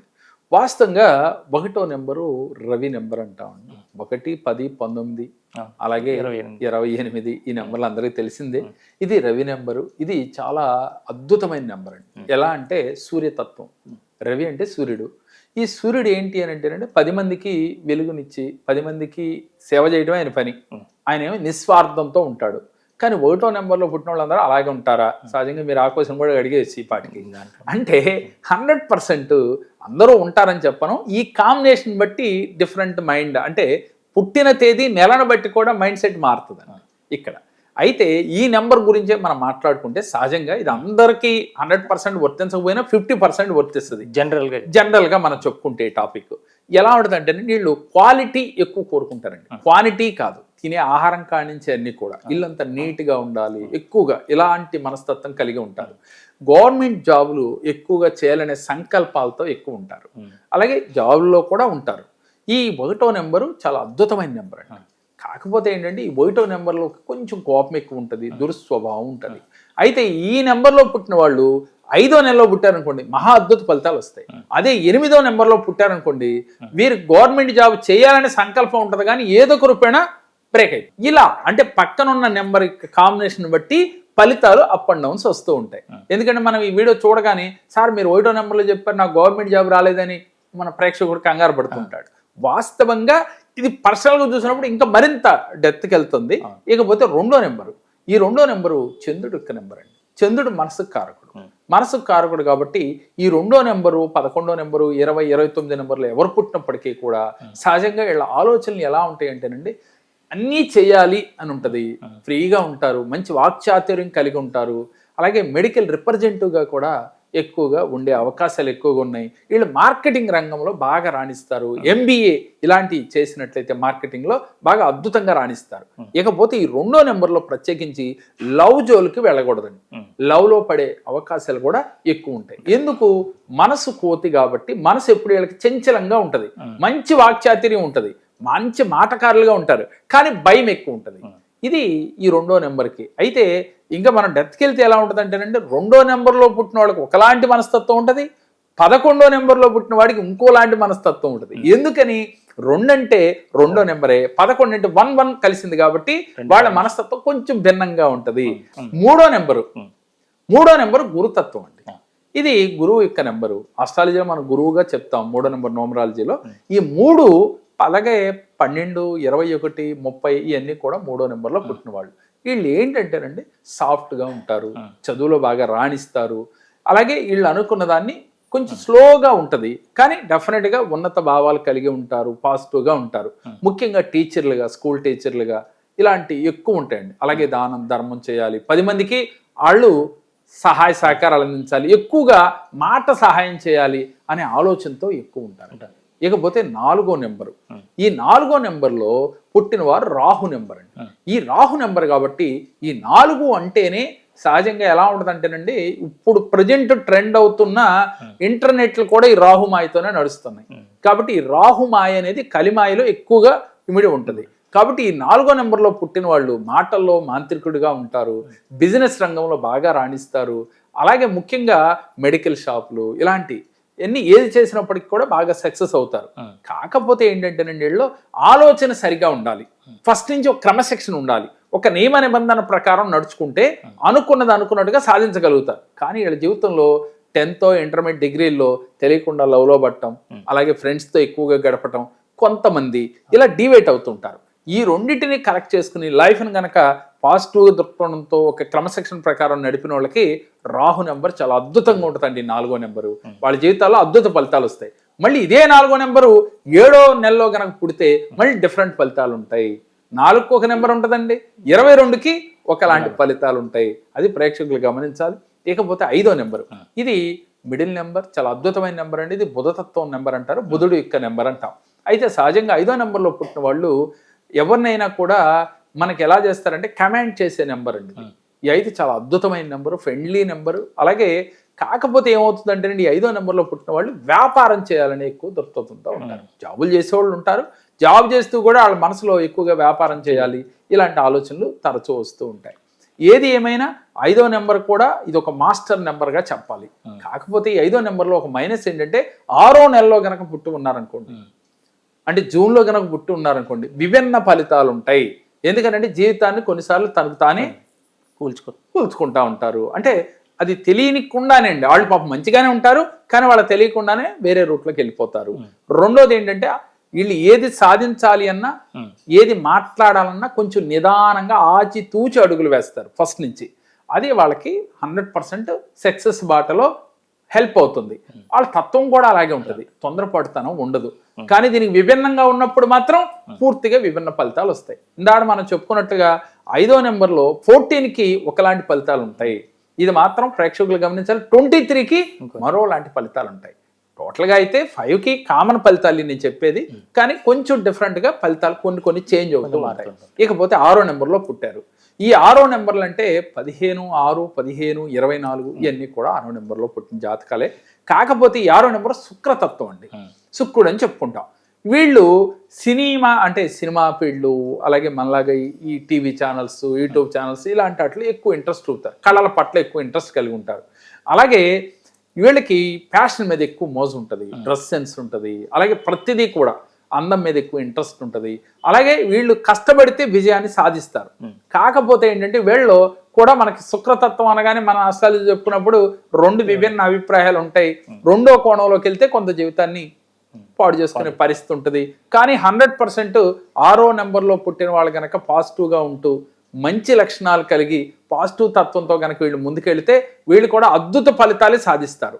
ఇకపోతే 7వ నెంబర్లో పుట్టినవారు 7, 16, 25 ఈ నెంబర్లో పుట్టిన వాళ్ళందరూ ఈ యొక్క కేతు జాతకులు అంటామండి. ఈ 7వ నెంబర్ అంటేనే స్పిరిచువల్, కేతు అంటేనే మోక్షకారకుడు అని చెప్తాం. అంటే ఎక్కువగా భగవంతుడికి దగ్గరగా ఉండటానికి ఎక్కువ ప్రయత్నం చేస్తారు ఈ డేట్లో పుట్టినోళ్ళు. అలానే అందరూ కాదు, ఈ 7వ నెంబర్లో పుట్టి మళ్ళీ ఆగస్టు నెలలో పుడితే మళ్ళీ ఫలితాలు వేరుగా ఉంటాయి. కానీ వాస్తవంగా 7వ నెంబర్లో పుట్టినప్పుడు మాత్రం 100% వీళ్ళకి ఏదో ఒక టైంలో, అంటే బాల్యంలో కావచ్చు, యవ్వనంలో కావచ్చు, కౌమార్యంలో కావచ్చు, భగవంతుడికి దగ్గర అవ్వాలనే ఒక ఆలోచన చేస్తున్నారు. 7వ నెంబర్కి అంతటి అద్భుతమైన ఫలితాలు ఉన్నాయి. రెండోది, వీరికి ఎదుటి వాళ్ళు మాట్లాడేదాన్ని అంచనా వేయగలిగే శక్తి 7వ నెంబర్లో ఉంటుంది. చాలా మంది మీరు ఎవరన్నా ఉంటే మీకు అర్థమవుతుంది 7వ నెంబర్కి అంత పవర్ ఉంది. రెండోది బాబాలుగా, అలాగే ఆస్ట్రాలజిస్ట్గా, అంటే స్పిరిచువల్గా ఎక్కువగా ఉండటానికి ఎక్కువ ఉంటుందండి, 100%. ఇకపోతే 8వ నెంబర్లో పుట్టినవారు, ఈ 8వ నెంబర్ అంటే శని నెంబరు అంటామండి. అంటే ఇది చాలా పవర్ఫుల్ నెంబరు. ఇదేమవుతుందంటేనండి, వీళ్ళు గనక చాలా ప్రిన్సిపల్స్, రూల్స్, రెగ్యులేషన్స్ ఉంటాయి. తప్పు చేయరు, తప్పు చేసిన వారిని సహించరు, ఈ తత్వం ఉంటుంది. కానీ వీళ్ళు 100% ఎక్కడ ఇబ్బంది పడుతుంటారంటేనండి, ప్రతి వాళ్ళలోనే వీళ్ళకి తప్పు కనపడుతూ ఉంటుంది. అది వీళ్ళు దాన్ని ఐడెంటిఫై చేసి దాని గురించి బాధపడుతూ ఉంటారు. అక్కడ వీళ్ళు లాస్ అవుతున్నారు అనిపిస్తూ ఉంటుంది నా ఎక్స్పీరియన్స్లో. ఎందుకని 8కి ఒక పవర్ ఉంది, నేను కరెక్టు, నా మాట కరెక్టు, కానీ ఎదుటివాడు చేసే తప్పు. మరి వాళ్ళ కలియుగంలో తప్పు చేయని మనిషి కనపడరు. మ్యాక్సిమం మనం ఏరినా కూడా ఎక్కడో రేర్గా ఉంటారు కదా, వీరికి ఎక్కువ వాళ్ళే కనపడతారు. వీళ్ళకి పెయిన్ ఎక్కడి నుంచి వస్తుంది, వేరు గురించి రాదండి, ఎదుటి వారి గురించి పెయిన్ వస్తుంది. మరి ఇక్కడ లా ఆఫ్ అట్రాక్షన్ ఇవన్నీ మనం చెప్పేటప్పుడు, ఈ కర్మ సిద్ధాంతం చెప్పేటప్పుడు పక్కవాడి పెయిన్ వీరు మోస్తూ వీరు కర్మం తెచ్చుకుని వీరి జీవితంలో అప్ అండ్ డౌన్స్ వస్తున్నాయి. కానీ వీళ్ళు గనక స్పిరిచువల్గా గనక ఉంటే 100% 8వ నెంబర్లో పుట్టిన వాళ్ళు అద్భుత విజయాలు సాధిస్తారండి. ఇకపోతే 9వ నెంబరు, ఈ 9వ నెంబరు అన్నిటికన్నా అద్భుతమైన నెంబరు, కుజుడు యొక్క నెంబర్ అండి. ఈ 9వ నెంబర్లో పుడితే మనం ఏదైనా వెహికల్స్కి మనం ఏమంటాం అంటే 9వ నెంబరు ముందు ఎక్కువగా ప్రిఫర్ చేస్తుంటాం. 9 వస్తే చాలా అద్భుతం అని. వాస్తవంగా 1 to 9లో 9 పవరే, కానీ 9కి స్పీడ్ స్వభావం, దుడుకు స్వభావం ఉంటుందండి. ఎరుపు వర్ణం అంటే కుజుడు ఎరుపు వర్ణాన్ని కలిగి ఉంటాడు కాబట్టి తెలియకుండా ఎరుపు వస్త్రాలు వీళ్ళు ఎక్కువ ఇష్టపడతా ఉంటారు. రెండోది ఏంటంటేనండి, 9 నెంబర్ 18, 27 తారీఖులో పుట్టిన వాళ్ళు 18వ తారీఖు పుట్టిన వాళ్ళకి ఇంకోలాంటి ఫలితాలు ఉంటాయండి. ఈ 9వ నెంబర్ టోటల్గా ఈ 3 నెంబర్లు కలిపిన ఫలితాలు అయితే వీళ్ళకి భూమికి సంబంధించిన ఆస్తులు కొన్ని రావటానికి ఉన్నాయి. అంటే భూతత్వం కుజుడు కాబట్టి భూములు కొనుగోలు చేయటం, స్థిరాస్తులు ఉంటాయి. రెండోది పాజిటివ్గా ఉంటారు, కానీ స్పీడ్గా ఉంటారు. ఎప్పుడైతే స్పీడ్గా ఉంటారో కొన్ని ఇబ్బందులు కలుగుతూ ఉంటాయి. ఎలా ఉంటుంది అంటేనండి, ఎప్పుడైనా కూడా అధికమైన స్పీడు పనికిరాదు, అధిక మంచితనం పనికిరాదు అని మన శాస్త్రాలు చెప్తున్నాయి. కాబట్టి ఈవిడ దగ్గర ఉంటే అధికంగా ఉంటారు. రెండోది కోపం ఎక్కువ ఉంటుంది, దుడుకు స్వభావం కలిగి ఉంటారు, చూసినామంటే కాల్చి వచ్చే టైపు ఉంటారు వీళ్ళు. దీనివల్ల కొన్ని ఇబ్బందులు కలుగుతాయి. కాబట్టి 9వ నెంబర్లో పుట్టిన వారు మాత్రం కొన్ని విషయాల్లో జాగ్రత్త వహిస్తే ఎవర్ గ్రీన్గా లైఫ్ ఉంటుందండి. అలాగే ఒక డేట్ ఆఫ్ బర్త్ని మనం తీసుకుంటే సపోజు 9, 9, 9 ఇలా 4 9లు ఎవరికన్నా వచ్చినాయి అనుకోండి, ఎలా వస్తాయి? డేట్ కూడితే 9, నెల కూడితే 9 నెలలు, సంవత్సరం కూడితే 9, ఈ 3 కూడితే 9. ఇలా గనక వచ్చిందనుకోండి, వాళ్ళు 100% మంచి ఆలోచనలతో, మంచి భావాలతో గనక జీవితాన్ని గడిపితే విశ్వ విజేత అవుతారు అని కూడా శాస్త్రం చెప్తుందండి. అంటే ఇప్పుడు రాబోయే 2027 సెప్టెంబర్ 9వ తారీఖున కనుపుడితే చాలా అద్భుతమైన జీవితాలు ఏర్పడతాయి. అంటే ఏంటంటే, ఎంతో పుణ్యం చేసుకుంటే గత జన్మలో కానీ సంచిత జన్మలో కానీ వీళ్ళు ఎన్నో పుణ్యాలు చేస్తే కానీ ఆ డేట్లో పుట్టరు. పుట్టిన తర్వాత కూడా నేను అదే చెప్తున్నానండి, పుణ్యం తీసుకొచ్చారు కానీ దాన్ని అందుకునే స్థితిలో ఉండాలంటే ఈ ఆగామి కర్మలో కూడా పాజిటివ్గా ఉండాలి. ఇలా పుట్టారు గొప్పోళ్ళు అయ్యారని చెప్పేశాం, చెప్పినంత మాత్రాన కాదు, మీరు ఆగామి కర్మలో కూడా పాజిటివ్గా ఉంటే 100% వీళ్ళు విశ్వ విజేత అవుతారు. ఆ డేటు చాలా అద్భుతం అండి. అలాగే మనం కొన్నిసార్లు చెప్పుకుంటాం 111 కనపడితే అద్భుతం, 3 కనపడితే అద్భుతం, 3 కనపడితే అద్భుతం అని. నేనేమంటానంటే ఈ నెంబర్లు ఏం సూచిస్తున్నాయండి? పాజిటివ్ వైబ్స్ని ఇస్తున్నాయి. నువ్వు మారు, నీ మనస్సుని మార్చు, మనసులో ఆలోచన మార్చు, నీ విధానాన్ని మార్చుకో, నీకు లైఫ్ వస్తుంది అనేది మనకు కనపడుతుంది. కానీ మనం అది చూసాము, ఆహా నాకు అదృష్టం వచ్చింది అనుకున్నాము, మళ్ళీ రొటీన్గా మన లైఫ్ని జీవిస్తున్నాం. అంటే నువ్వేమీ చేయకుండానే దానికి అదే వచ్చేయడం అనేది జరగదు. ఇది 100% అండి. ఆస్ట్రాలజీ చెప్పినా న్యూమరాలజీ చెప్పినా కర్మ అనేది చెయ్యాలి. కాకపోతే ఎలా ఉంటుంది అంటేనండి, అదృష్టం వరించిన వాడికి చిన్న కర్మ చేస్తే పెద్ద ఫలితం వస్తుంది. కొంచెం పూర్వజన్మలో తక్కువ అంటే నెగిటివ్ కర్మ ఉన్న వాళ్ళకి కొంచెం హార్డ్ వర్క్ చేయాలి, అంతే తేడా. నాకు అన్ని రకాలుగా జాతకంగా అనుకూలంగా ఉంది, న్యూమరాలజీ అనుకూలంగా ఉందని ఇంట్లో నుంచి కదలకుండా ఉంటే మాత్రం మనకి ఏం జరిగేది అవకాశం? ఎలా అంటేనండి, కర్మఫలం అనేది తప్పదు, వచ్చి తీరుతుంది. కానీ ఏంటంటేనండి, ఆ కర్మని అనుకున్నంత మోతాదులో అందుకోలేనండి. ఇప్పుడు మీకు పూర్వజన్మ పుణ్యఫలం ఉంది, మీకు గవర్నమెంట్ జాబ్ యోగ్యత ఉంది, ఆ యోగ్యత ఉన్నప్పుడు డెఫినెట్గా జాబ్ వస్తుంది. కానీ నువ్వు దాంట్లో ఎన్నాళ్ళు కొనసాగుతావు అనేది ఈ కర్మను బట్టి ఉంటుంది. అందులోని పై అధికారి స్థాయిలో కూడా ట్రై చేయాలిగా. మనం ఉన్న స్థాయి నుంచి పై అధికారి, ఇప్పుడు మా బ్రదర్ ఉన్నారు, ఆయనకి 45 సంవత్సరాల వయసులో జడ్జి అయ్యారు ఆయన. అంటే ఏంటి అని అంటే ఆయనకి పూర్వజన్మలో ఉంది, ఆయన లా చేశారు, లాయర్గా ప్రాక్టీస్ చేస్తున్నారు. కానీ 45 ఏళ్ళకి ఆయన కూడా ప్రయత్నం చేశారు, చేయకుండా రాలేదు, కర్మ చేశారు, కావాలి నేను సాధించాలనే సంకల్పంతో ఉన్నారు, ఆటోమేటిక్గా అది ఫలించింది, జడ్జి అయ్యారు. అంటే ఇక్కడ ఏంటి, రాసి పెట్టుంటే డెఫినెట్గా వస్తుంది, కానీ ఆ తర్వాత మళ్ళీ ఉన్నతంగా ఎదగటానికి మళ్ళీ కర్మ చేయాలి అంటున్నారు. గురుగారు, ఇది చూస్తున్నటువంటి ప్రేక్షకులందరికీ ఎంతగానో ఉపయోగపడే ప్రశ్న. చాలామంది వారి యొక్క కులదైవాన్ని పూజించుకుంటుంటారు, వారి యొక్క గ్రామదేవతని పూజించుకుంటుంటారు. వారికి మరి ఆ కులదైవం ఏంటి అని తెలియని వాళ్ళు కూడా చాలామంది ఉన్నారు. అది ఏ విధంగా తెలుసుకోవాలా? లేదు వారి యొక్క జాతకరీత్యా కానీ పలానా దేవతని మీ కులదైవంగా అనుకోవడాన్ని చేసుకోవాలా? ఎలా చేసుకుంటే మంచి ఫలితాలు ఉంటాయి? మీరు అడిగిన క్వశ్చన్ ఇప్పుడు చాలా మందిలో డౌట్ ఉంటుందండి. వాస్తవంగా ఎలా అంటేనండి, కులదేవత అంటే చాలా మంది రకంగా ఆ ఊళ్ళో ఉన్న గ్రామ దేవతను లేదా సహజంగా చూసుకుని ట్యూన్ చేసుకుంటారు. వాస్తవానికి కులదేవత అంటేనండి, మన పెద్దలు ఒక్కొక్క కులానికి ఒక దేవతని ఏర్పాటు చేసుకుని ఉండండి పూర్వకాలంలో. అక్కడి నుంచి మన తాతలు, తండ్రులు, వాళ్ళ తండ్రులు ఏ దేవీ దేవతలను ఆరాధిస్తున్నారో ఆ దేవతని మనం మనం కులదేవతగా చెప్పుకోవచ్చు సహజంగా. ఇప్పుడు ఏమైపోయిందంటేనండి, మరి రకరకాల దేవీ దేవతల్ని ఆరాధించడం మొదలుపెట్టాం కదా. ఇక్కడ అలా ఉంటే ఆయన కులదేవతగా ఆరాధించుకోవాలి. మన కులానికి మన తాతగారు ఆయన్ని ఆరాధించేవాళ్ళు, మన తండ్రి గారు ఆరాధించారు, మనం కూడా ఆయనకి ఒక నమస్కారం పెట్టి ఆ రూపాన్ని మనం అనువదించుకుని ఫాలో అవ్వాలి. ఇక్కడ మరి అది లేదు, తెలియదు చాలా మందికి. అలా మా తాత ఏం చేసేవాడో కూడా తెలియదు, కొంతమంది చేయనోళ్ళు కూడా ఉంటారు కదా. అలా ఉన్నప్పుడు నేను ఏం చెప్తుంటా ఉంటానండి, అలా లేనప్పుడు మీ డేటు నెల సంవత్సరాన్ని చూసి మీ పుట్టిన టైంలో మీ నక్షత్రము రాశి లగ్నాన్ని బేస్ చేసుకుని మీకు అధిష్టాన దేవతలు ఎవరున్నారు మీ జాతకానికి ఆయన్ని మీరు కులదేవతగా చేసుకోండి. కొంతమందికి నరసింహస్వామి ఉంటారు, సుబ్రహ్మణ్యేశ్వర స్వామి ఉంటారు, లేక వెంకటేశ్వర స్వామి. ఆల్మోస్ట్ ఈ కలియుగంలో ఎక్కువగా వెంకటేశ్వర స్వామి అనేది కులదేవత అని ఎవరు నోటేమంటే ఎక్కువగా చెప్తుంటారు. కానీ చాలా మంది కొన్ని ఏరియాలను బట్టి, హైదరాబాద్ కొన్ని ఆ ఏరియాలో నరసింహస్వామిని చెప్పుకుంటాం, ఎందుకంటే ఆ ఏరియా ఆయన ఎక్కువగా ఉన్నారు కాబట్టి. ఇట్లా కొంతమందికి పెద్దమ్మ తల్లి, ఇలా రకరకాలుగా ఉంటారండి. కానీ నేనేమంటానంటేనండి, మీ తాతలు తండ్రులు ఏ దేవీ దేవతలను ఆరాధించేవాళ్ళు వాళ్ళని కులదేవతగా మీరు చేయండి.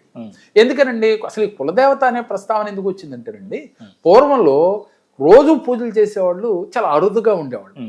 ఎప్పుడో సంవత్సరానికో పండక్కో పబ్బానికో పూజ చేసుకునేవాళ్ళు. అలాగే సంవత్సరానికి ఒకసారి మాత్రం ఆ కులదేవత గుడికి వెళ్ళి దర్శనం చేసుకుని వచ్చేవాళ్ళు.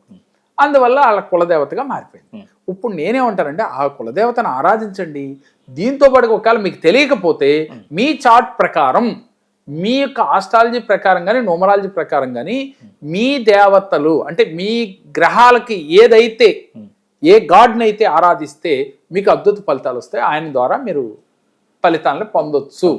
అని ప్రేక్షకులు మనం తెలియజేయచ్చు.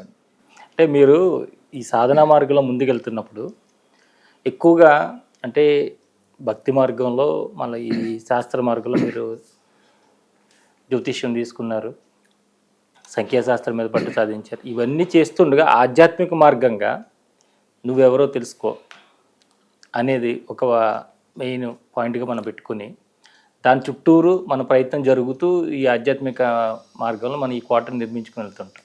100%. అట్లా మిమ్మల్ని ఎవరో తెలుసుకోమని ప్రేరేపించిన వాళ్ళు ఎవరైనా ఉన్నారా? చాలా మంచి క్వశ్చన్ అడిగారు. ఇక్కడ ఏంటంటేనండి, వాస్తవంగా నేను తెలుసుకోవాలి అనే ప్రయత్నం ఎక్కడొచ్చిందంటేనండి, నాకు భగవంతుడు ఫస్ట్ ఒక సమస్య ఇచ్చాడని చెప్పాను మీకు ఇందాక. ఆ సమస్యే నన్ను తెలుసుకునే మార్గం వైపు నడిపించిందండి. ఎవరు నన్ను తెలుసుకోమని చెప్పలేదు. నేను అదే అంటాను ఎప్పుడు నా దగ్గరికి వచ్చిన వాళ్ళకండి, సమస్య వచ్చింది అంటే మీకు మంచి జరగబోతుంది అంటే ఆ సమస్యని సమస్యగా చూడొద్దు, అది మనకి మంచి అద్భుత జీవితాన్ని ఇవ్వబోతుంది, దీన్ని కూడా పాజిటివ్గా తీసుకో అని చెప్తుంటాను. ఆ రోజుల్లో ఎప్పుడైతే ఈ సంతానం లేట్ అయిందో ఇది ఎలా దీన్ని ఛేదించేది? డాక్టర్లు అన్నీ బాగున్నాయి అంటున్నారు, అంతా బాగుంది అంటున్నారు, అంటే సైంటిఫిక్గా ఎటువంటి ప్రాబ్లం లేదు. కానీ మరి ఏంటి ఎక్కడ ఈ ప్రాబ్లం, దీన్ని ఎలా ఛేదించాలి, కలగట్లేదేంటి అని చెప్పి రకరకాల దేవాలయాలు, మీరు చెప్తే మీరు, ఇంకోళ్ళు చెప్తే ఇంకోళ్ళు, అలా రకరకాలుగా ప్రయత్నాలు చేస్తూనే ఉన్నాను. ఈ అన్వేషణలో తెలియకుండా నన్ను నేను తెలుసుకోవటం ప్రారంభమైంది.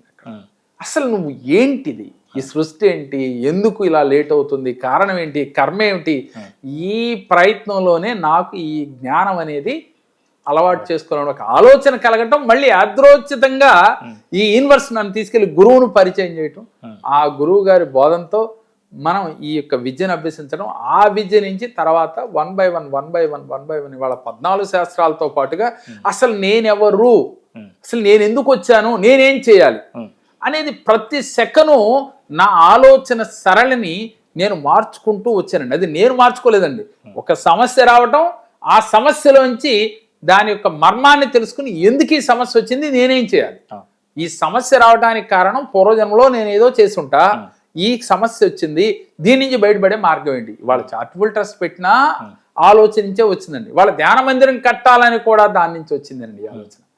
నన్ను నేను తెలుసుకోవటం వెనకాల ఏ వ్యక్తి ఉన్నారు అనే దానికన్నా సమస్యల ద్వారానే నన్ను నేను తెలుసుకునే ప్రయత్నం చేశానని చెప్పొచ్చు. చేశారు.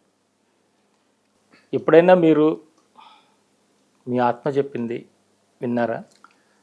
మంచి క్వశ్చన్ అడిగారండి. ఈ ఆత్మ ఎలా చెప్తుంది అంటేనండి, చాలాసార్లు అయితే తెలుస్తుంది, కానీ అది చాలా మనస్సు పెట్టి మనం దాన్ని గమనిస్తేనే. ఎందుకంటేనండి, ఆత్మ ఎక్కడ ఉంటుంది, చాలా మందిలో డౌటే ఎప్పటికి కూడా.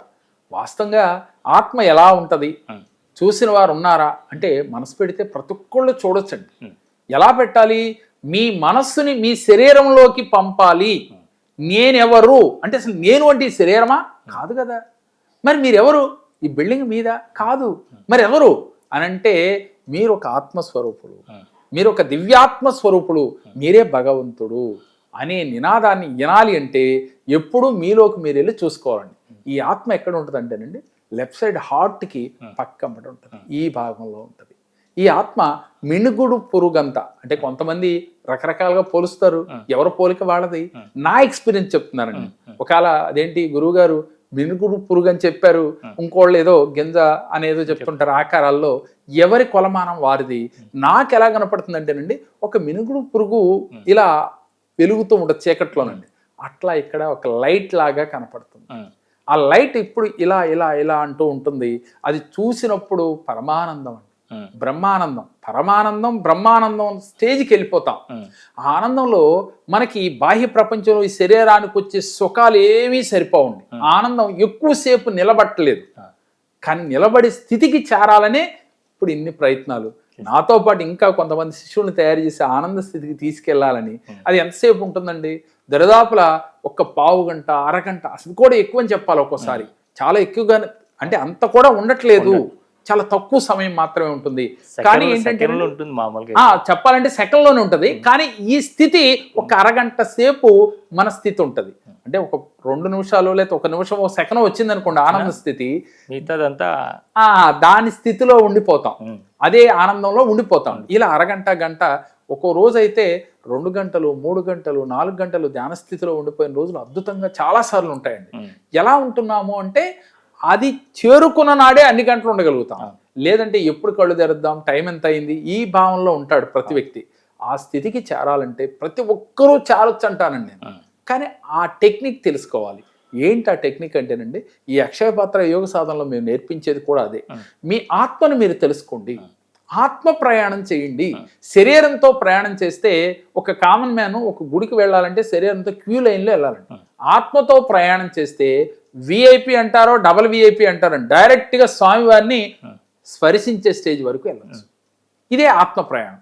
అందుకని ఏ దేవాలయాలైనా సరే ఆత్మ ప్రయాణం చేస్తే చాలా అద్భుతంగా అనుభూతులు వస్తాయండి. అది కూడా నేర్పుతూ ఉన్నామండి మేము. ఆత్మ ప్రయాణం అనేది చాలా అద్భుతం సార్. ఇది ఎక్స్పీరియన్స్ చేస్తేనే తెలుస్తుంది. మామూలుగా మాటలు చెప్తే ఏమనిపిస్తుంది, ఆత్మ ప్రయాణం ఏంటి అంటే అర్థం కానివాడు ముందు అంతా అగమ్య గోచరంగా ఉంటుంది ఈ మాటలు. అర్థమైతే మీకులాగా ఎంతో కొంత ఆధ్యాత్మిక చింతన ఉన్న వ్యక్తులతో చర్చించినప్పుడు మనకేమనిపిస్తుందండి, 100% నిజమే ఆత్మ ప్రయాణం. తెలిసిన వ్యక్తికి మాత్రమే తెలుస్తుంది. ఈ ఆత్మ ప్రయాణంలో ఉన్న ఆనందం వర్ణనాతీతం. ఎందుకంటే లోకంలో అందరం పిచ్చోళ్ళమేనండి. మనకి వైజాగ్ హాస్పిటల్లో ఉన్న పిచ్చోళ్ళు పరిపూర్ణ పిచ్చోళ్ళు అయితే మనం ఒకలాంటి పిచ్చోళ్ళం. ఇదేంటి అందరినీ పిచ్చోళ్ళం అన్నాం అనుకుంటారు. వాళ్ళు దొరికిన దొంగలండి అంతే. 100% వాళ్ళు దొరికారు, మనం దొరకలేదు. అంటే కాసేపు మనకు మామూలుగా ఉంటాం, కాసేపు పిచ్చగా ఆలోచిస్తూ ఉంటాం.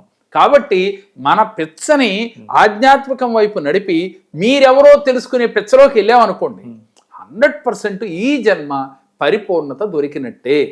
అందుకోసమే ఈ ధ్యాన మందిరం, అందుకోసమే ఈ చారిటబుల్ ట్రస్ట్ పెట్టి మరు జన్మకి ఏదో పుణ్యం చేసుకుపోవాలి. ఈ బిల్డింగ్ కట్టుకున్నాం, ఈ శరీరంతో ఆనందిస్తున్నాం, కానీ మరి జన్మకి ఏది వస్తుంది అని ఆలోచిస్తే వచ్చేది దానం ధర్మమే. కాబట్టి అట్లా పుట్టిందే ఈ చారిటబుల్ ట్రస్ట్ అండి. ఆంట్లోంచి పుట్టిందే ఈ ధ్యాన మందిరం నిర్మించాలనే ఆలోచన. అంటే గురుగారు, ఇప్పుడు డబ్బు లేకపోవడం ఒక సమస్య, వచ్చినది నిలబడకపోవడం పెద్ద సమస్య. 100% అండి. లేకపోయినా అంత బాధ లేదు, కానీ వచ్చింది మాత్రం పోతుంటే మాత్రం ఇంకా చాలా బాధగా ఉంటుంది. చాలా బాధ కదండి అది. మరి ఈ వచ్చిన ధనం నిలబడాలి అంటే ఏం చేయాలి? వాస్తవంగా అండి నేటి కాలంలో ఈ క్వశ్చన్ అందరికీ వర్తిస్తూ ఉంటుంది. ఎందుకంటేనండి, పుట్టుకతో కుబేరుడుగా పుట్టినవాడు ఓకే సంతోషం, ఆడు పూర్వజన్మ పుణ్యం ఉందో పుట్టాడు. సరే, లేనివాడుగా పుట్టి కుబేరుడైన వాళ్ళని కూడా మనం చూస్తూ ఉన్నాం. అయితే వాడిలో వీడిలో ఒక్కటి గమనించాలండి మనం. ఏమిటి అంటే, వచ్చిన ధనాన్ని నిలబెట్టుకునే విధానం లేనప్పుడు కుబేరులు బికారులైన వాళ్ళు కూడా మనం చూస్తున్నాం కదా. కానీ అది ఎంత బాధాకరమైన విషయమో మీరు అడిగిన క్వశ్చన్లోనే ఉంది. దానికి ఆన్సర్ ఒకటే చెప్తానండి. డబ్బు రాగానే సంబరపడకూడదు. ఈ డబ్బు మన దగ్గర నిలబడాలంటే లక్ష్మీదేవికి కొన్ని రూల్స్ ఉన్నాయి, ఒక లా ఉంది. లక్ష్మి అంటే ఒక నోటు కాదు, ఒక కాయిన్ కాదు, ఇది లక్ష్మీ తత్వము. ఎప్పుడైతే ఆ ఫ్రీక్వెన్సీని మీరు కనెక్ట్ అవ్వగలిగితేనే డబ్బు ఎప్పుడూ మీతోనే ఉంటుంది. అలా కనెక్ట్ అవ్వలేకపోతే మధ్యలో వస్తుంది పోతుంది, వస్తుంది పోతుంది. చూడండి ఎంతోమంది జీవితాల్లో, సార్ నాకు 4 ఏళ్ళు బిజినెస్ చాలా అద్భుతంగా జరిగింది సార్, తర్వాత అసలు ఈగలు తోలుకుంటున్నాను ఎందుకని అంటారు అని అడుగుతారు. నేనే ఉంటానంటే, ఈగలు తోలుకుంటున్నావు అంటే ఎక్కడో ఫ్రీక్వెన్సీతో కనెక్ట్ మిస్ అయిపోయావు. నువ్వు లక్ష్మీదేవిని ప్రేమగా నువ్వు ఎప్పుడున్నావు, అసలు లక్ష్మీదేవిని నీకు వచ్చినప్పుడు ఏం చేసావు అని ఒక్కసారి క్వశ్చన్ చేసుకోమని చెప్తుంటానండి. సహజంగానండి, డబ్బు వచ్చినప్పుడు మనం చేయవలసిన కొన్ని విధానాలు ఉన్నాయి.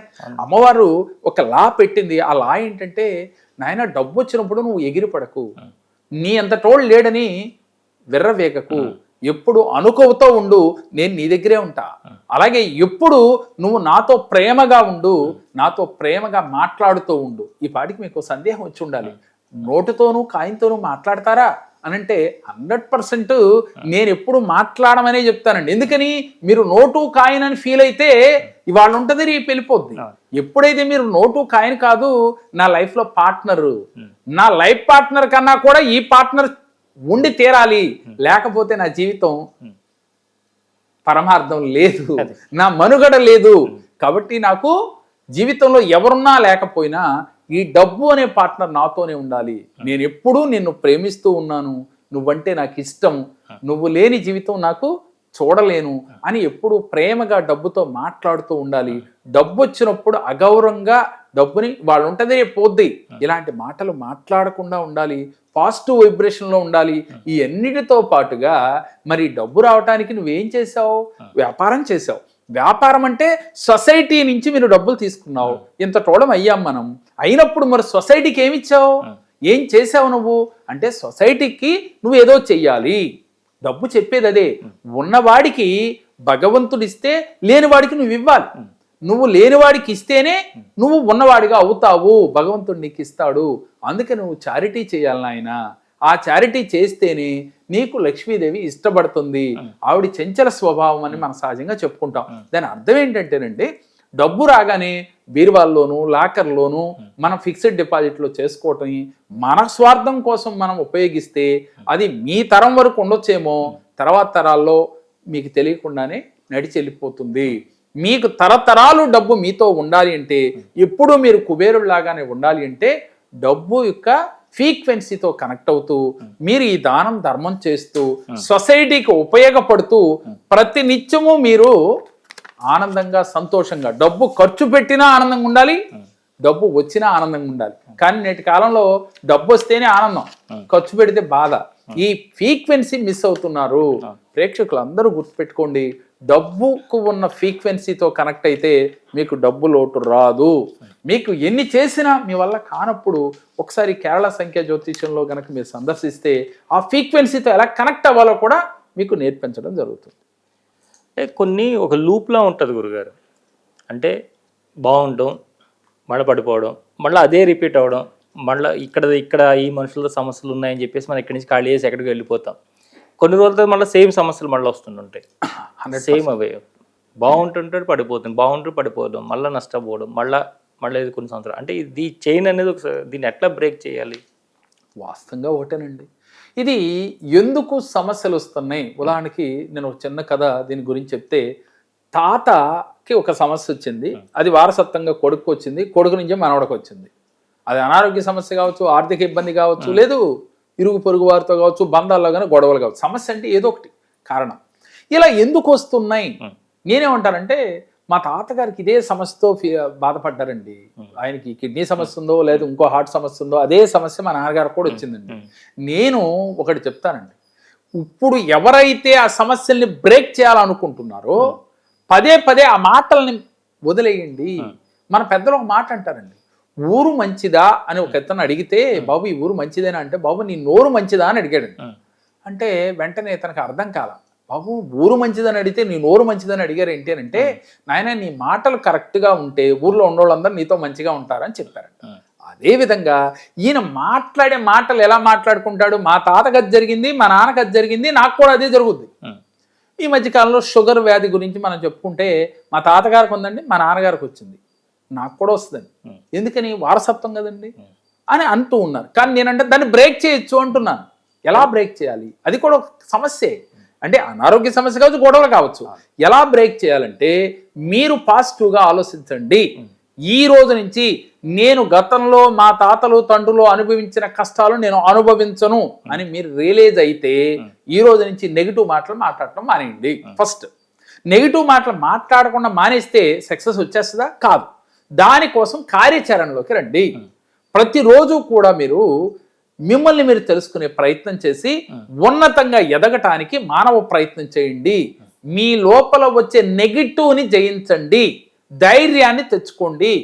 ఆటోమేటిక్గా గత వారసత్వంగా వచ్చిన ఎటువంటి సమస్యలనైనా ఈజీగా జయిస్తారు. ఎలా అంటారా? ఈ సమస్య ఎక్కడ పుట్టిందండి? మనసులోనే కదా. బయటకు వచ్చే సమస్యలన్నీ బాహ్య ప్రపంచంలోది అవి నిజం కాదండి. ఇక్కడ ప్రొజెక్టర్ ఉంది, అక్కడ వేస్తున్నాం మనం. అసలు సమస్య ఇక్కడే. దానికి ఎలా అంటే, ఒక వ్యక్తి వచ్చి మిమ్మల్ని తిట్టారు, తిట్టగానే మీరు లోపల నుంచి ఒక స్పందన వస్తుంది, కోపమో ఇంకొకటో బాధో. అక్కడ సమస్య ఎక్కడ పుట్టింది? ఇక్కడ బయట తిట్టాడు కానీ వచ్చింది లోపల. అంటే ఇక్కడ సమస్య ఎక్కడ ఉందంటే లోపలే ఉంది. ఎప్పుడైతే ఆ తిట్టినవాడు నన్ను కాదు అని తీసుకునే స్థితి మనకి రావటం అంటే కొంచెం కష్టమైనప్పటికీ ఆ స్థితి వస్తే సమస్య లేదు కదా. అట్లాగే వారసత్వంగా వచ్చే సమస్యల్ని బ్రేక్ చేయాలంటే మీరు ఈ రోజునే మీ మనసును సిద్ధం చేయండి, కార్యాచరణలోకి రండి. అది ఎలాంటి సమస్య అయినా బ్రేక్ చేస్తే మీరే రాబో తరాల వారికి రోల్ మోడల్ అవుతారు. మీ సమస్యలు ఎలాంటివైనా కూడా బ్రేక్ చేయగలుగుతారు. సమస్య నుంచి తప్పించుకుని పారిపోదామనే ఆలోచన మానేయాలి. సమస్యని ఎదిరించాలనే ఒక స్థితి రావాలి. సమస్య నుంచి మనం మార్గదర్శకత్వంగా తీసుకోవాలి. ఈ సమస్య నుంచి మనం నేర్చుకున్నది ఏంటి, మనం ఎలా ఉండాలి, ఈ ఆలోచన చేస్తే 100% ఎటువంటి సమస్యలైనా బ్రేక్ చేయొచ్చు. అంటే మీరు ఇంతకుముందు ఎక్కువగా ఈ విషయం చెప్తూ ఉన్నారు, లా ఆఫ్ అట్రాక్షన్. అవునండి. ఏంటి సార్ ఈ లా ఆఫ్ అట్రాక్షన్ అంటే? లా ఆఫ్ అట్రాక్షన్ అంటే ఏంటంటే ఇది యూనివర్సల్ ఒక లా అండి. అంటే మనకు ఒక చట్టం ఉంది, తప్పు చేస్తే శిక్షించడం, జీవిత ఖైదులు కూడా వేస్తారు. అయితే ఈ లా ఆఫ్ అట్రాక్షన్లో మనం చెప్పేది ఏంటంటేనండి, మన ఆలోచన సరళిని మార్చుకుని పాజిటివ్గా ఉంటే లా ఆఫ్ అట్రాక్షన్ అద్భుతంగా పనిచేస్తుందని ప్రతి ఒక్కళ్ళు చెప్తూ ఉన్నారు. కానీ ఇదే లా ఆఫ్ అట్రాక్షన్ మరి రోజు డబ్బు కావాలో లేకపోతే ఆరోగ్యం కావాలో అని అడిగిన వాళ్ళకి ఎందుకు రావట్లేదు అంటే, వీళ్ళు ఈ లా ఆఫ్ అట్రాక్షన్ చేసే విధానంలో చిరు మార్పు చేసుకోవాలండి. ఇక్కడ సబ్జెక్ట్ తప్పు కాదు, సబ్జెక్ట్ నేను చెప్పినా ఇంకోటి చెప్పినా ఒకటే. కానీ నేను దాంట్లో చిన్న చేంజ్ చేసింది ఏంటి అని అంటే, నువ్వు ఏ వ్యక్తి, నేను కావచ్చు మీరు కావచ్చు అండి, ప్రతి వ్యక్తి ఏం చేస్తాడు, పొద్దున్నే లేచి డబ్బు కావాలి, యూనివర్స్ నాకు డబ్బు ఇవ్వు, అది ₹1,00,00,000 ₹1,00,000 వారి స్థాయిని తగ్గట్టు వారి మనస్థితిని బట్టి అడుగుతుంటాడు. కానీ డబ్బు ఎక్కడి నుంచి వస్తుందండి, కర్మ లేకుండా. అంటే లా ఆఫ్ అట్రాక్షన్లో మనం డబ్బు కావాలనో ఇంకోటి కావాలనో కర్మ చేయకుండా అడిగితే చెట్ల నుంచేం పడవు కదా. సహజంగా ఈ భ్రమల్లో ఉంటున్నారు. ఈ లా ఆఫ్ అట్రాక్షన్ అంటే ఆకర్షణ సిద్ధాంతం, దాన్ని తెలుగులో మేనిఫెస్టేషన్ కలిపి ఇంకా దాన్ని కలిపి చెప్తూ ఉన్నాం, అంతే తప్ప ఇంకేమీ లేదు. కానీ నేనేమంటున్నానంటే, ఈ మేనిఫెస్టేషన్కి మీ ఆలోచన సరళి మార్చాలి, మీ ప్రవర్తన మార్చాలి, ఈ ప్రవర్తనతో పాటుగా కర్మ చేయాలి. అప్పుడు మీ మేనిఫెస్టేషన్ ఈజీగా అవుతుంది. లా ఆఫ్ అట్రాక్షన్లో ప్రతి ఒక్కళ్ళు నాకు అవ్వలేదు అనుకునే ప్రతి ఒక్కరూ కూడా ఈ రోజు నుంచి మీరు చేసే మేనిఫెస్టేషన్ తోడుగా, నేను కరెక్ట్గా నడుస్తున్నానా, నా మాట కరెక్ట్గా ఉందా, నేను ప్రతిరోజు మాట్లాడే మాట పైకోటి లోపల ఒకటి ఉందా, ఇది గ్రహించండి. అది గ్రహించి ఒకవేళ తప్పు ఉందని మీకు అనిపిస్తే మార్చుకోండి. తర్వాత మనం కర్మ చేస్తున్నామా లేదా, ₹1,00,000 నాకు కావాలనంటే ₹1,00,000 కోసం ఇంట్లో కూర్చుంటే ₹1,00,000 వస్తాయా? యూనివర్స్ మనకి ఇస్తుందా? యూనివర్స్ ఏమిస్తుంది, నీకు అవకాశాలు కల్పిస్తుంది. ఆ అవకాశాన్ని పట్టుకుని మీరు నడవాలి, నడిస్తే మీకు డబ్బు వస్తుంది. అంతేగాని ఇంట్లో పడుకుంటే మేనిఫెస్టేషన్ చేస్తే లా ఆఫ్ అట్రాక్షన్ ఫాలో అయితే డబ్బులు రావు. ఇది ప్రేక్షకులు గమనించి ఈ చిరుమార్పు చేసుకుంటే వారి జీవితాల్లో అద్భుతాలు జరుగుతాయండి. అవును, ఆలోచనలు అనేది మనిషి యొక్క కంట్రోల్లో లేనివి 100% అండి, రకరకాలుగా. అవునండి. అంటే మీరు ఏదైతే అక్షయపత్ర సాధన చేపిస్తున్నారో ఆ సమయంలో వాళ్ళ ఆలోచనల్ని కంట్రోల్ చేయడం ఏ విధంగా వాళ్ళకి నేర్పిస్తారు? ఈ అక్షయపత్ర యోగ సాధనలో మనం నేర్పించేది ఏంటంటేనండి, ముందు వారి ఆలోచనల పైన వారి ఒక కమాండింగ్ రావాలి. సహజంగా మనం దేవుడు పూజ చేసినప్పుడు ఈ శరీరం చేస్తుంది, ఈ హ్యాండ్ సైజ్ చేస్తూ ఉంటే అక్షంతలు కావచ్చు, పూలు కావచ్చు సమర్పిస్తూనే మీ ఆలోచన ఎక్కడో ప్రయాణం చేస్తుంది. అంటే మీరు ఇక్కడ లేరు, ప్రజెంట్ మీరు అక్కడ ఏం పూజ చేసినట్టు, ఇంకా పదం నేను రెండోది వాడలేకపోతున్నాను, కానీ మీరు అక్కడ అది పూజ చేసినట్టు కాదు. అదేలేండి, 100%. మరి ఎలా సార్ అది సాధ్యపడుతుంది అంటే, ఏ పూజ చేసినా, ఏ వ్రతం చేసినా, లేదు ఏ క్రతువు చేసినా మనస్సు పెట్టి చేయాలి. అందుట్లో మనస్సు అనే పుష్పాన్ని సమర్పించండి అని మనం పూజలో చెప్పుకుంటాం. దానికి తగ్గట్టుగానే మనం ప్రతిరోజు కూడా ఈ మనసును జయించడానికి ఒక చిన్న టెక్నిక్స్ చేయిస్తూ ఉంటామండి. అంటే ధ్యాన ప్రక్రియ అందరికీ తెలిసిందే. ఆనాపాన చేపించేది సహజంగా అన్ని ధ్యాన కేంద్రాల్లో మనం నేర్చుకునే ఉంటాం.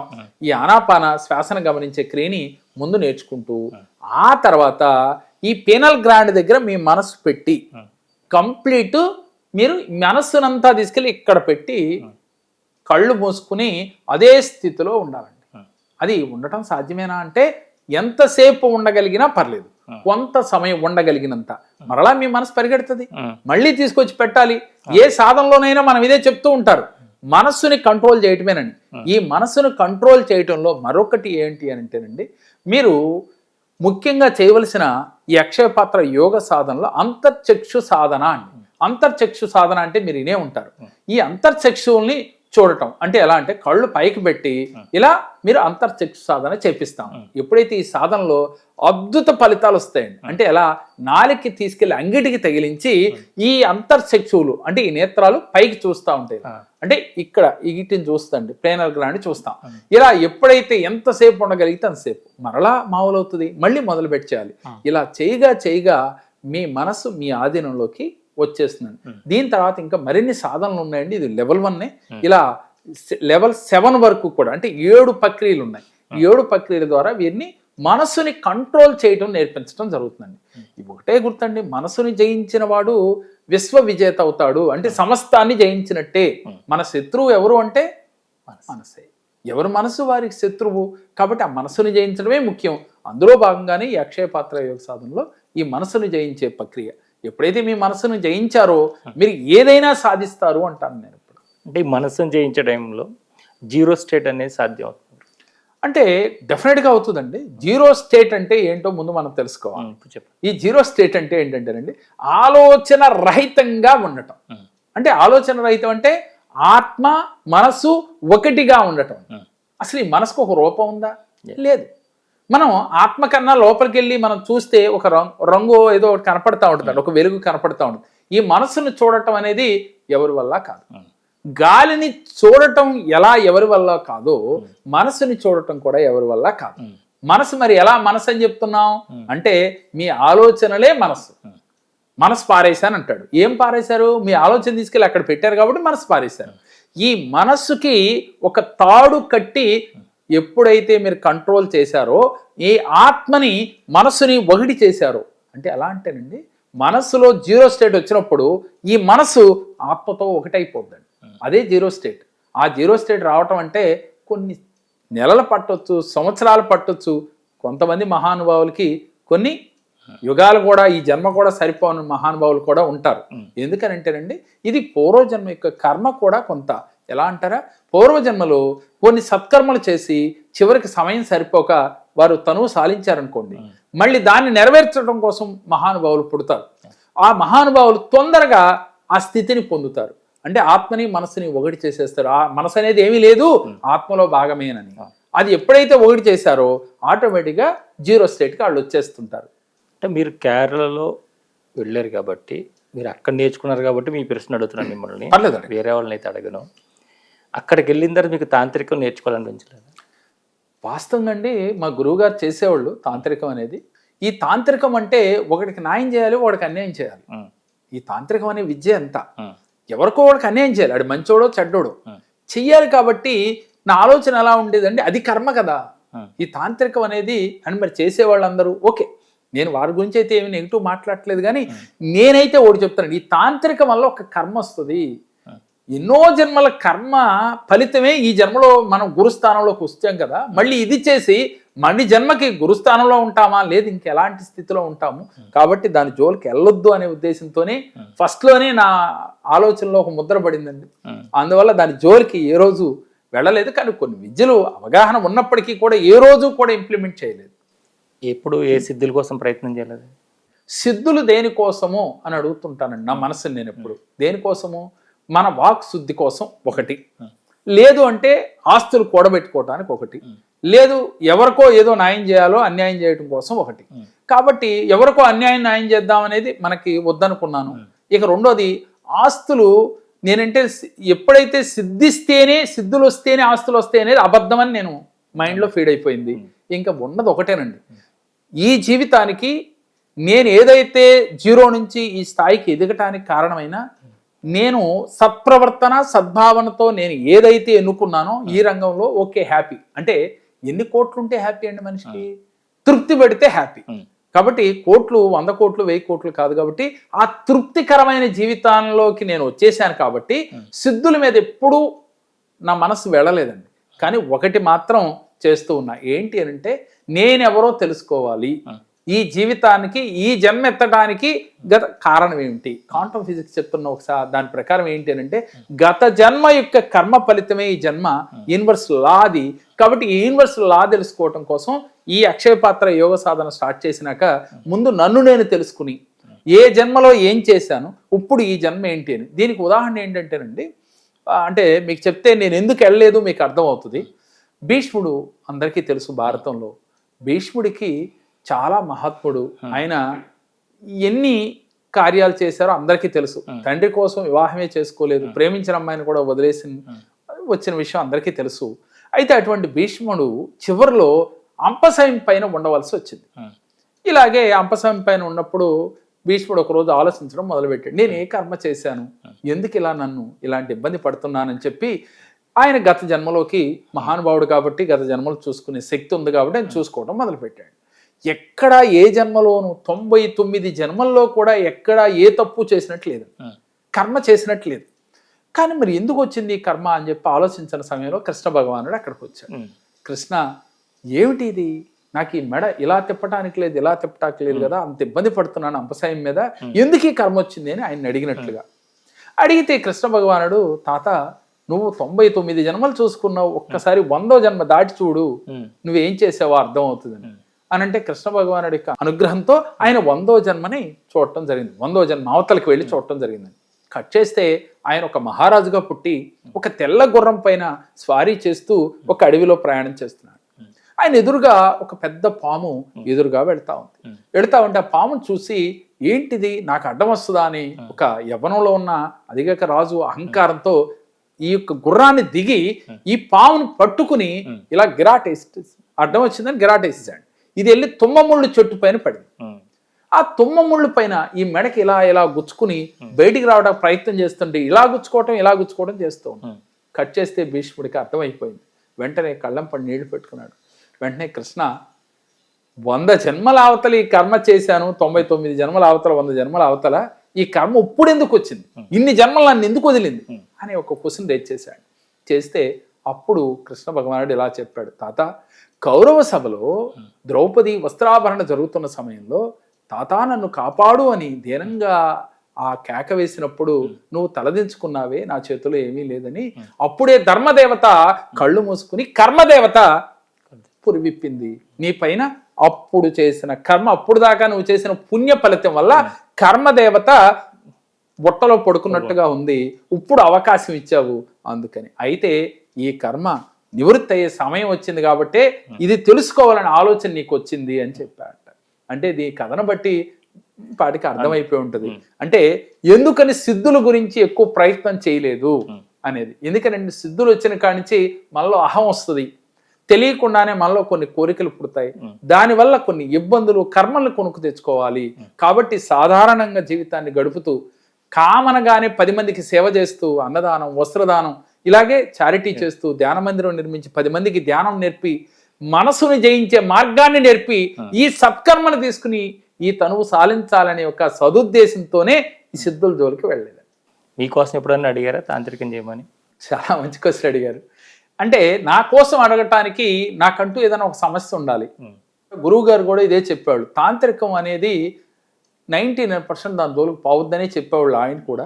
ఏ రోజు కూడా నాకు ఒక సమస్య లేదండి. ఈ వృత్తిలోకి వచ్చిన తర్వాత అంటే బాల్యం ఒక మధ్యతరగతి కుటుంబంలో పుట్టాను, మధ్యతరగతి కుటుంబంలో పెరిగి తెలియకుండానే ఒక స్కూల్ నడుపుతూ ఆ స్కూల్ నుంచి ఏదో ఉండటానికి తినటానికి ఇబ్బంది లేకరమైన జీవితాన్ని ప్రారంభించిన నేను తెలియకుండానే ఈ విద్యను అభ్యసించి ఈ విద్యను 10 మందికి ఉపయోగిస్తూ ఎంతో మంది జీవితాల్లో మెరాకిల్స్ జరిగినాయి. ఈరోజు ఇలా చాలా మంది నా సార్ని కలిశాను, నా జీవితంలో అద్భుతాలు జరిగినాయి, డబ్బు వచ్చిందన్నారు, వివాహం అయిందన్నారు, సంతానం అయిందన్నారు, అదంతా వారికి జరిగిన అనుభవాలే. అయితే నాకు ఈ రోజు సమస్య ఉంది అనేది లేదండి. ఫస్ట్ సమస్య ఏ సమస్య? సంతానం లేట్ అవ్వటమే సమస్య. అది నన్ను ఒక మంచి మార్గంలో తీసుకెళ్ళింది. నాకంటూ ఏ రోజు ఒక సమస్య అనేది లేదు. అంటే ఎందుకు లేదు? సమస్యని సమస్యగా చూడటం లేదు కాబట్టి సమస్య లేదు. ఏ సమస్య వచ్చినా చిన్న చిన్న ఇబ్బందులు వస్తాయి, అనారోగ్యాలు వస్తాయి. మీరు ఎదుగుతున్న క్రమం, మీ ఎదుగుదల చూసి మీ మీద రకరకాలుగా ఇలాంటి విద్యలు నేర్చుకున్న వాళ్ళు కానీ మరొకరు కానీ వాళ్ళు మీ మీద కొన్ని చేసే ప్రయోగాలు కానీ మరొకటి ఉండే అవకాశాలు లేవంటారు. నేనేమంటున్నానంటేనండి, మనలో ఎలాంటివి చేసినా దాన్ని తిప్పికొట్టే స్థితి, అంటే తిప్పికొట్టడం అంటే మనం వాళ్ళపైన చేయటం కాదండి, మనలోని ఆత్మ పరిశీలన చేసుకునే ఆత్మని తెలుసుకునే స్థితి మనకుంటే అసలు ఎలాంటి ప్రయోగాలైనా మన దోలుకు రావండి. ఎందుకని? మీరే భగవంతుడు, మీరే పరమేశ్వరుడు, మీరే విష్ణువు, మీరే అమ్మవారు. ఎలా అంటారా? ఆత్మే పరమాత్మ అంటారు. కుండలిని మాత అందరికీ మీకు తెలిసే ఉండొచ్చు, వినే ఉంటారు, చూసే ఉంటారు. కుండలిని మాత 7 చక్రాల్లో మూలాధార చక్రం గుదమందు కొలువు తీరి ఉండి ఈ కుండలిని మాత ఈ వెన్నుపూస గుండా వెళ్ళి ఆత్మ అనే బిడ్డను చూసుకుని పరమాత్మని చేరుతుంది అనేది మనకు శాస్త్రాలు తెలియచేస్తుంది. కాబట్టి ఇక్కడ ఆత్మ ఎవరు అంటే పరమాత్మ బిడ్డ, అంటే మన శరీరం కూడా పరమాత్మ ఇచ్చిన గిఫ్టే కదా. ఈ ప్రకృతి పురుషుల యొక్క వరం అనుగ్రహమే మనం, అంటే వారి బిడ్డమే మనం. కాబట్టి ఎవరో ఒకళ్ళు అంటే నెగిటివ్గా చేసినంత మాత్రాన 100% మనకంటూ మనం నమ్ముకున్న దైవం మనకున్న, రెండోది మన ఆత్మ మనకి ఎప్పుడైతే కనెక్ట్ అయ్యిందో ఆ పరమాత్మ మనలోనే ఉన్నాడు. కాబట్టి మన వరకు రాలేదు, రావని నమ్ముతూ ఉన్నాను. గురుగారు, ఇంతకుముందు ఉండేది ఏదైనా మంచి సంకల్పం చేసుకొని మన పెద్దలందరూ చెప్పేవారు. అప్పుడు ఎవరు వినేవారు కాదు. ఇప్పుడు అందరూ కనపడి మేనిఫెస్టేషన్ అనేటప్పటికీ ఇదో కొత్తగా అందరూ పెట్టున్నారు. అవునండి, అవును. మేనిఫెస్టేషన్ అనేది నిజంగానే వర్కౌట్ అవుతుందా? అది వర్కౌట్ అవ్వాలంటే వీళ్ళు మేనిఫెస్టేషన్ నిజంగా పనిచేయాలంటే ఏ సందర్భాల్లో చేసుకోవాలి, ఏ విధంగా చేసుకోవాలి, ఎలాంటి విషయాల్లో మేనిఫెస్ట్ చేస్తే పనికొస్తుంది? ఓకే అండి, మంచి క్వశ్చన్ అడిగారండి. ఎందుకంటే ఈ మేనిఫెస్టేషన్ అనేది లా ఆఫ్ అట్రాక్షన్లో పార్ట్, ఆకర్షణ సిద్ధాంతంలో. ఒక దాన్ని మనం ఆకర్షించాలి అంటే మనం సంసిద్ధంగా ఉండాలి అని చెప్తాను. ఏదైనా ఒకటి ఇవ్వమని అడిగాము, అది ఇస్తే నువ్వు తీసుకుని సద్వినియోగపరుచుకునే స్థితిలో మీరు ఉండాలి కదా. అప్పుడు కదా మీరు మేనిఫెస్టేషన్ ఫలించేది. రెండోది, మేనిఫెస్టేషన్ చేసేటప్పుడు ముందు మీరు సంసిద్ధమై మేనిఫెస్టేషన్ అడగండి అని అనేక సార్లు నేను అనేక వీడియోల్లో కూడా చెప్తూ ఉన్నానండి. మనం అనాదిగా ఏం చేసాము, పూజలో కూర్చుని సంకల్పం చెప్పమన్నాం, ఆ సంకల్పమే మేనిఫెస్టేషన్. మరి అది ఇది వేరా కాదు. కాతే ఏంటంటే అప్పుడు ఈ మేనిఫెస్టేషన్ అనే వర్డ్ని మనం చెప్పలేదు, అంతే. ఇప్పుడు చెప్తూ ఉన్నాం, కమర్షియలైజ్ చేయలేదు. వాస్తవంగా చెప్పాలంటే ఇక్కడ మేనిఫెస్టేషన్ చేసినంత మాత్రాన రిజల్ట్ రాదు. సహజంగా అండి ఏ మేనిఫెస్టేషన్ మనకి ఫలించాలి అన్నా ముందు మనం మారి కొన్ని వేళల యందు మన మేనిఫెస్టేషన్ చేస్తే చాలా అద్భుతంగా ఫలిస్తాయి. ఈ మేనిఫెస్టేషన్ ఎలా చేయాలి, ఏ వేళల యందు చేయాలి? బ్రహ్మ ముహూర్తంలో చేయాలి. ఏంటి బ్రహ్మ ముహూర్తం? అసలు బ్రహ్మ ముహూర్తం అని ఎందుకన్నారు అనంటే ఈ సమయంలో బ్రహ్మదేవుడు సరస్వతీదేవి విహరిస్తూ ఉన్న సమయాన్ని బ్రహ్మ ముహూర్తము అంటారని మన శాస్త్రాలు తెలియజేస్తున్నాయి. కాబట్టి అలాంటి సమయంలో గనక మీరు మేనిఫెస్టేషన్ చేస్తే డెఫినెట్గా ఫలిస్తాయి. అలాగే ఉదయం లేవటంతోనే ముందుగా మీరు 4 మంచి మాటలు చెప్పుకోవాలి. ఏం మంచి మాటలు చెప్పుకోవాలి? ఈరోజు మీరు ఏం చెయ్యాలో ఆ కార్యాచరణ పాజిటివ్గా నాకు ఫలిస్తుంది అని చెప్పి ముందు శ్వాసను గమనించి, శ్వాస భగవంతుడితో కనెక్ట్ అవుతుంది, ఎక్కడ ఆత్మ అనే భగవంతుడితో టచ్ అయి వెళ్ళి వస్తుందనే ఎరుకతో ఉండి మీరు ఒక పావు గంటో 10 నిమిషాలు ఇంకా ఒప్పుకుంటే అరగంటో ధ్యానం చేసి అప్పుడు మీరు మేనిఫెస్టేషన్ ఇలా చేయండి. ఏమని? ఈరోజు ఏ కార్యక్రమాలు అయితే మొదలు పెడుతున్నారో అది విఘ్నాలు లేకుండా విజయవంతంగా పూర్తి చేసుకుంటాను. నేను చేయబట్టే కార్యము విజయవంతంగా నేను ఈరోజు సక్సెస్ఫుల్గా విజయం సాధిస్తాను అని ముందుగా 2 మాటలు మనసులో చెప్పుకుని ఆ తర్వాత అది అయినట్టుగా ఫీల్ అయ్యి మీరు లేవాలి. అంటే పడక మంచం నుంచి నిద్ర లేవటంతోనే మీరు ఇచ్చేయాలి. మనం గతంలో ఒకటి చెప్పామండి, భూదేవికి నమస్కారం చేసుకోండి, 2 అరచేతులు ఇలా రఫ్ చేసి చూడండి, ఇలా అనేక వీడియోల్లో చెప్తూనే వచ్చాం. వీటితో పాటుగా మీరు ఇవి చేసినా చేయకపోయినా మీరు ఉదయం లేవగానే మీ పాజిటివ్ వైబ్స్ గనక లేకపోతే ఆ రోజల్లా మీకు అవే ఏదైతే ఆలోచించారో అవే రిటర్న్ గిఫ్ట్ వస్తాయి. కానీ చాలా మంది ఏం చేస్తారో చూడండి, అలారం పెడతారు లేవటానికి, లేవగానే అలారం మోగుతుంది, లేస్తారు, సరే లేచి ఆఫ్ చేస్తారా? లేదు, అలారం నుంచి వీడియో చూస్తారు, వీడియోలో నుంచి రాజకీయం, ఏదో రకరకాలుగా చూస్తూ మొదలు పెడతారు. అప్పుడు ఏమవుతుందండి, ఈ అమృత గడియల్లో అలాగే బ్రహ్మ ముహూర్తంలో మనం ఏం చేస్తున్నాం అవి చూసి తెలియకుండా మన మనసులోకి ఫీడ్ అయిపోతాయి. అవి మనకి తెలియకుండా అక్కర్లేని చిరాకులు తెచ్చిపెడతాయి. కాబట్టి ఏ వ్యక్తి అయితే ఈ రోజంతా హ్యాపీగా, ఆనందంగా, సంతోషంగా, అది ఫైనాన్షియల్గా కూడా డెవలప్మెంట్ కావాలనుకుంటారో ఈ చిన్న క్రియ ఉదయం సమయంలో చేయండి. రాత్రి పడుకునేటప్పుడు నేను ఈ రోజులో చేసిన మంచి చెడులను ఒక్కసారి చర్చించుకుని రేపు నేను ఏం చేయకూడదో అవి మీరు రైట్ పెట్టుకోండి మీ ఆలోచనలు మీరే. ఇది తప్పు చేశాను, ఇది రేపు చేయకూడదు, నేను ఇలా ఉన్నాను, ఇది కరెక్టే, దీనివల్ల నేను 10 మందికి ఉపయోగపడ్డాను, మీరు చేసిన మంచి పనులేంటి, మీరు చేసిన చెడు పనులేంటి, అది గుర్తించండి. గుర్తించి రేపు చేయకుండా ఉండటమే. అలాగే రాత్రి పడుకునేటప్పుడు మరలా మేనిఫెస్టేషన్, ఉదయము సాయంత్రము మేనిఫెస్టేషన్ చేయాలి. ఇలా చేస్తే అద్భుతాలు జరుగుతాయా అంటే జరుగుతాయి. కానీ దీంట్లో కూడా ఒక చిరు మార్పు ఉంది. ఏమిటి అని అంటే, మీరు ఏది అడుగుతున్నారో, ఒక అతను అడుగుతున్నాడు మేనిఫెస్టేషన్లో, ఉదాహరణకి నా భార్య చాలా అద్భుత భావాలు కలిగిందై ఉండాలి, నన్ను అర్థం చేసుకోవాలి, నన్ను ప్రేమగా చూసుకోవాలి అని మేనిఫెస్టేషన్ చేస్తున్నాడు. సరే, చేసే ముందు యూనివర్స్ ఏమడుగుద్ది అంటే, ఈ ప్రకృతి ఏమడుగుద్ది, అరే బాబు నువ్వు అడిగింది బాగుంది, నేను ఇస్తాను, కానీ మరి నీలో అలాంటి భావాలు ఉన్నాయా? నీ భార్య ఇలా కావాలని అడుగుతున్నావు, మరి నువ్వు కూడా నీ భార్యకి తగ్గట్టుగా ఈ భావాలు నీలో ఉంటే నీకు నేను ఇవ్వటానికి సిద్ధమే అని అడుగుతుంది యూనివర్స్. కానీ ఇది గ్రహించడు. ఈడి స్వార్థంతో ఈయన ఏం అడుగుతున్నాడు, అమ్మాయి కావచ్చు అబ్బాయి కావచ్చు, నాకు వాళ్ళు అలా ఉండాలి అని అడుగుతున్నాం. కానీ అలా ఉండాలి అంటే మీరు మారి వారిలాగా మీరు ఉంటే డెఫినెట్గా వారు వచ్చి తీరుతారు. అప్పుడే మేనిఫెస్టేషన్ ఈజీగా జరుగుతుంది. డబ్బు మేనిఫెస్టేషన్ అడిగేటప్పుడు చాలా మంది కలియుగంలో డబ్బే కదా ఎక్కువగా అడిగేది. ఈ డబ్బు గనక మనం అడిగేటప్పుడు, ఈ డబ్బుతో మీరు ఏం చేయాలనుకుంటున్నారు? ఒక ఇల్లు కట్టుకోవాలనుకుంటున్నారు, ఒక పొలం కొనాలనుకుంటున్నారు, లేదు మీ పిల్లలు ఫీజు కట్టాలనుకుంటున్నారు, ఏదో మీ కోరికలు ఉంటాయి కాబట్టి దీనితో పాటు ఇంకేం చేద్దాం అనుకుంటున్నావు, సొసైటీకి ఏం చేస్తావు అనేది కూడా అప్పుడే ఆలోచించాలి మేనిఫెస్టేషన్లో. ఇందాక చెప్పాను, డబ్బుని ప్రేమగా అడిగితే వస్తుందని. ఆ ప్రేమగా అడిగేటప్పుడు మేనిఫెస్టేషన్లో, అమ్మా నువ్వు నాతోనే ఉండు, నేను నీతోనే ఉంటాను, నువ్వు నాకు ఇంత ఇవ్వు, దీంతో నేను ఇల్లు కట్టుకుంటాను, దీంతో పాటుగా నేను ఈ సేవ చేస్తాను, సొసైటీకి ఇచ్చేస్తాను అని మీరు అప్పుడే కమిట్ అవ్వాలి. ఇలా మేనిఫెస్టేషన్ ఉండాలి. కానీ ఎంతసేపు డబ్బివ్వు, నాకు డబ్బివ్వు అని అడిగినంత మాత్రాన అందరికీ రాకపోవటానికి కారణం ఏంటంటే, వాళ్ళు ఫ్రీక్వెన్సీ కరెక్ట్గా లేదు. ముందు నువ్వు మార్చుకుని అప్పుడు నీ మేనిఫెస్టేషన్ చేస్తే ఎలాంటి వారికైనా అవుతాయండి. అంటే ఇప్పుడు చదువుకుంటున్న వాళ్ళు ఎవరైనా కూడా మన భారతదేశం నుంచి విదేశాలకు వెళ్ళి ఉద్యోగాలు చేయాలని ప్రతి ఒక్కరికి ఉంటుందండి ఇప్పుడు. అవునండి, అవును, ఖచ్చితంగా. ఒకప్పుడు చాలా కొద్ది మంది మాత్రం వెళ్ళేవారు, ఇప్పుడు ఎక్కువ శాతం అక్కడికి వెళ్ళి వస్తున్నారు కొంచెం.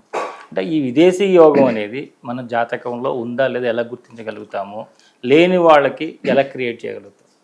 ఇక్కడ ఏంటంటేనండి, డేట్ ఆఫ్ బర్త్ చూడగానే డేటు, నెల, సంవత్సరం ఈ 3 కూడితే విధి నెంబరు అంటారండి. డెస్టినీ నెంబర్ అంటారు ఇంగ్లీష్లో, తెలుగులో విధి అంటాం. ఈ 4 నెంబర్ని బేస్ చేసుకుని న్యూమరాలజీలో వీళ్ళకి విదేశీయానం ఉందా లేదా అనేది మాకు అవగాహన వచ్చేస్తుంది. ఇకపోతే ఆస్ట్రాలజీలో ఈ 12 భావాలని చూసి ఈ గ్రహస్థితులు ఎలా ఉన్నాయో పరిశీలించి వీరికి విదేశీయానం యోగ్యత ఉంది అన్నప్పుడు వీరికి ప్రయత్నం ఏమాత్రం చేసినా ఫలితం వచ్చేస్తుంది. ఒకవేళ విదేశీయానం చాలా తక్కువ పర్సంటేజ్ ఉంది, వెళ్తే వెళతాడు లేతే లేదు అని చెప్పేటప్పుడు ఆ మాట చెప్పకుండా వీరికి బలమైన కోరిక ఉందనుకోండి వెళ్ళాలని, వీరి కోరికకి తగ్గట్టుగా రెమెడీ ఇవ్వటం జరుగుతుందండి. ఎలా అంటేనండి, చాలా మంది మా దగ్గరికి వచ్చిన తర్వాత విదేశీయానం చేసి, అంటే అసలు వెళ్తానా అమెరికా దేనికి, డబ్బు సంపాదన కోసం, అంతే కదా, మనకన్నా అక్కడ ఎక్కువ డాలర్ రేట్ ఎక్కువ కాబట్టి డబ్బుని సంపాదించాలి, ప్రతి వ్యక్తి అదే దానికోసమే కదా. కానీ కొంత ఆ కంట్రీ మీద మోస్తూను వెళ్తారు. కానీ ఇక్కడ వెళ్ళాలని బలమైన కోరిక ముఖ్యం, దానికి తగ్గట్టుగా సాధన కూడా ముఖ్యం అండి.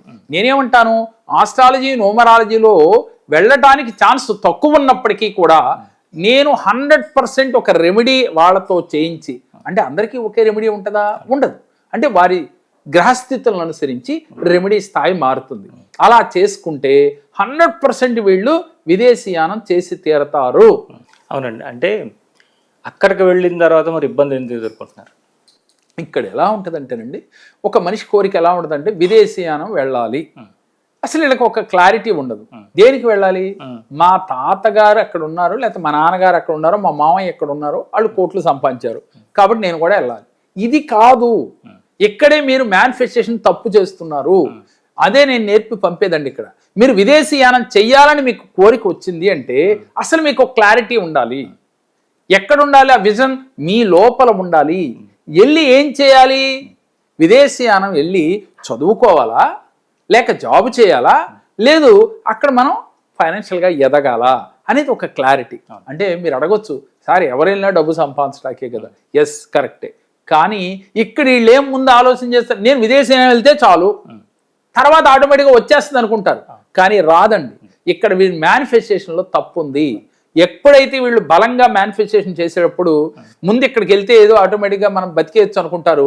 అక్కడికి వెళ్ళి పెట్రోల్ బంకుల్లోనూ ఎంతమంది బలైపోయిన వాళ్ళు కూడా ఉన్నారు, ఇబ్బందులు పడుతున్న వాళ్ళు మనం చూస్తున్నాం. ఎవరైనా విదేశీయానం చేయాలి అంటే ముందు వెళ్ళటానికి రెమెడీ కాదు, అక్కడ మీరు ఏం చేయాలి, మీ లైఫ్ ఎలా ఉండాలనేది, ఈ సంవత్సరం ఎలా ఉండాలి, 10 ఏళ్ళకి ఎలా ఉండాలి, లైఫ్ అంతా ఎలా ఉండాలనేది మేనిఫెస్టేషన్ చేసి ఆ మేనిఫెస్టేషన్ తగ్గట్టుగా మీలో ఉన్న దుర్గుణాలు, నెగిటివ్ కోణాలు మార్చుకుని అప్పుడు ప్రయత్నం చేయండి. మీకు అక్కడ అలాంటి స్థితి ఉండదు. ఎంతోమంది విదేశంలో నా దగ్గరకు వచ్చండి, జాబులు లేక బాధపడుతూ అక్కడ తినటానికి కూడా ఇంటిగా నుంచి పంపిస్తే చాలా ఇబ్బందులు పడుతూ లేని ఫ్యామిలీలోంచి వెళ్ళి చాలా అవస్థపడుతున్న వారు నన్ను అప్రోచ్ అవుతారండి ఆన్లైన్ అపాయింట్మెంట్ల ద్వారా. అంటే మనకి ఆన్లైన్ ఆఫ్లైన్ రెండూ ఉన్నాయి. ఈ ఆన్లైన్లో కలుస్తుంటారు. కలిసినప్పుడు వారికి నేను చెప్పేది ఒకటే, నాయన జరిగింది ఏదో జరిగిపోయింది, ఇప్పుడు నేను చెప్పినట్టుగా చెయ్యి. నీ చార్ట్ ఇది చూపిస్తుంది, ఆస్ట్రాలజీ చార్ట్, న్యూమరాలజీలో ఎలా ఉంది. దీంతో పాటుగా ఇప్పుడు ఆగామి కర్మలో నువ్వు ఈ క్రియ చేస్తే, ఈ తంతు చేస్తే నీకు ఉద్యోగం వస్తుంది. అట్లా ఉద్యోగం వచ్చిన వాళ్ళు చాలా మంది ఉన్నారు. 100% న్యాయం చేయటం ఎవరి వల్ల కాదు, అది అబద్ధం. నేను చెప్పినా నమ్మొద్దు అంటాను ఎప్పుడు. 90-80% నేను సక్సెస్ రేట్ ఇచ్చాను. నా దగ్గరకు వచ్చారు అంటే నేను చెప్పింది ఆచరిస్తే 90 మంది, కనీసం 80 మంది వాళ్ళ జీవితాల్లో అద్భుతాలు సాధించారండి. కాకపోతే ఒకటి, నమ్మకం ముఖ్యం, ఆచరణ ముఖ్యం. దీంతో పాటుగా మన సంకల్ప బలం. మనం ఎప్పుడు ఓల్డ్ ప్యాటర్న్కి వెళ్తే సంకల్పమే అంటాం కాబట్టి ఈ సంకల్పమే ముఖ్యం. సంకల్పం తీసుకునేటప్పుడే వీరి ఆలోచనలు పాజిటివ్గా ఉండాలి, ధైర్యం ఉండాలి, దేన్నైనా టేక్ ఈజీగా వదిలేసే గుణం ఉండాలి. కష్టం వచ్చింది, నాకు కష్టం వచ్చిందని ఏడిస్తే ఉన్నది పోద్దండి. కష్టాన్ని కూడా ఇష్టంగా ఊరుకోండి సార్, నాకు అనారోగ్యం వస్తే ఇష్టంగా ఎలా చేసుకోను. ఎస్, అనారోగ్యం వచ్చింది, దాని నుంచి బయటపడే మార్గం వెతుకు. నువ్వు బాధపడుతూ కూర్చుంటే నువ్వు మార్గం వెతకలేవు, నీకు సరైన ఆన్సర్ రాదు. అక్కడ నీ బ్లాంక్ అయిపోతుంది నీ మైండ్, ఏం చేయాలో తెలియదు. ఎప్పుడు కష్టంలోనే నువ్వు ఇష్టంగా నువ్వు మార్చుకుని నేను సాధిస్తాననే ధైర్యంతో ముందుకు వెళితే నీకు ఆన్సర్ వచ్చేస్తుంది, ఎవరో చెప్పనక్కర్లేదు. అట్లాగే విదేశీయానం చేసి అక్కడ ఇబ్బంది పడే వాళ్ళందరికీ నేను ఒకటే చెప్తానండి, ఎవరైనా సరే అలా ఇబ్బంది పడుతుంటే ఒక్కసారి అప్రోచ్ అవ్వండి. ఎందుకు మీకు ఉద్యోగం రాదు, మీ లైఫ్ ఎందుకు మీరు కోరుకున్నట్టుగా ఉండదు అంటే కర్మలు అలా ఏడిపిస్తున్నాయి. ఆ కర్మల్ని మనం ఈ ఆగామి కర్మలో ఆ కర్మల్ని తొలగించుకోవచ్చు అని చెప్తున్నానండి. అంటే గురుగారు, ఇప్పుడు అక్కడికి వెళ్ళి ఇబ్బంది పడుతున్న వాళ్ళకి మీరు చెప్తారు కదా, ఇప్పుడు ఏదైనా వాళ్ళు అనుకుంటే చూస్తున్న వాళ్ళు, ఇంతసేపు గురుగారు ఇంటర్వ్యూ చూస్తున్నాం, మరి మాకు ఏదైనా ఏదో ఒక చిన్న రెమెడీ చెప్పొచ్చు కదా. తప్పకుండా అంటే మంచి క్వశ్చన్ అడిగారు మీరు. మీ ఛానల్ కోసం ఒక చిన్న రెమెడీ. ఎవరైతే విదేశీయానం వెళ్ళాలి అని ఇక్కడ ఉన్నోళ్ళు అనుకున్నారనుకోండి, వీళ్ళు చిన్న రెమెడీ అంటే వీటిలో చాలా వాళ్ళకున్న జాతకరీత్యా వాళ్ళకున్న గ్రహస్థితిని బట్టి డిఫరెంట్గా రెమెడీస్ ఇస్తాం. ఏం చేయాలంటేనండి, ఓం త్రిలోకేశ అవిగత గతయే నమః, ఓం త్రిలోకేశ అవిగత గతయే నమః అంటూ రోజు 108 సార్లు మీ బాబా వారినో గురువునో ఎవరినైనా పర్లేదు, మీ ఇష్టదైవాన్ని ఆయన ముందు కూర్చుని మేధా దక్షిణామూర్తునో ఎవరినైనా పర్లేదు, మీ మనసుకు దగ్గరగా ఉన్న ఒక రూపాన్ని పెట్టుకుని అక్కడ కూర్చుని మీరు చేయండి. అసలు రూపం మీ ఎదురు రూపంలో లేదు అని చెప్పాను ఇందాక నేను. అసలుది భగవంతుడు మీలోనే ఉన్నాడు, కానీ ఈ రూపాన్ని గుర్తించాలంటే ఆ రూపంతో ముందు మీరు కనెక్ట్ అవ్వాలి. అక్కడి నుంచి ఇక్కడ కనెక్ట్ అవ్వచ్చు. కాబట్టి అక్కడ మీరు సంకల్పం ఏం చేయాలంటేనండి, ఉదయం 4-5:30 లోపు సూర్యోదయానికన్నా ముందుగా నిద్రలేచి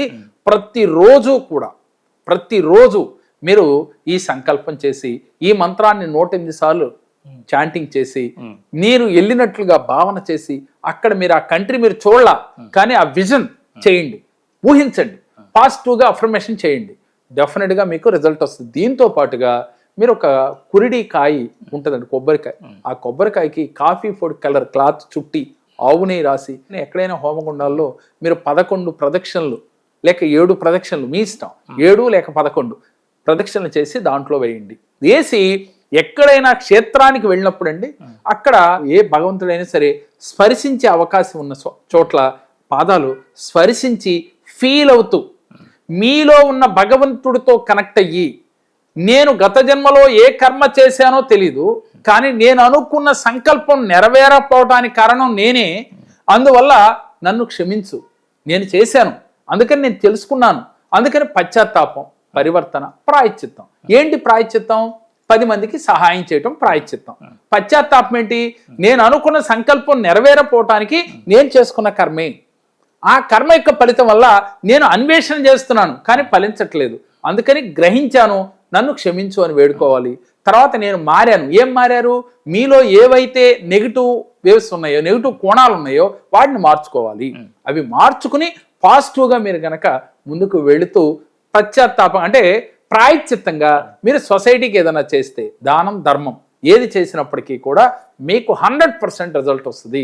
మీరు ఈ చిన్న ఆచరిస్తే, ఈ చిన్న క్రియ ఆచరిస్తే చాలు. ఒక 90 days 120 days అంటే వాళ్ళ గ్రహస్థితులను బట్టి ఒకళ్ళకి 41 days, అలాగే ఒక 7 weeksలో కూడా రిజల్ట్ వచ్చిన వాళ్ళు ఉన్నారు. ఇట్లాంటివి ఎన్నో రకాల టిప్స్, ఎన్నో రకాలు యూట్యూబ్లో ఆ మాధ్యమంలో అందుబాటులోకి వచ్చేసిన నేటి కాలంలో. అవునండి. అవన్నీ వాళ్ళు చేసుకోవడం వల్ల వాళ్ళు ఏదైనా అనుకున్న పనులు అయ్యే అవకాశాలు ఉన్నాయండి. అసలు ఇక్కడ ఎలా ఉంటుంది అంటేనండి, యూట్యూబ్లో చూసి చేయటం వల్ల కొన్ని అవుతాయి, అవ్వని నేనేం చెప్పట్లేదు, కానీ కాకపోతే మీకున్న గ్రహస్థితి ఎలా ఉంది, పూర్వజన్మ కర్మ ఫలితం అంటే కర్మ శాతం ఎంత ఉంది, అంటే సత్కర్మ ఉందా, నెగిటివ్ ఆర్ పాజిటివ్ ఏది ఉంది, ఎప్పుడు మీకు ఉచ్చ స్థితి వస్తుంది అంటే అదృష్ట యోగం ఎప్పుడు పట్టబోతుంది, ఆ అదృష్ట యోగానికి లేట్ ఉన్నప్పుడు అది ముందుగా రావాలంటే మనం ఏం చేయాలి.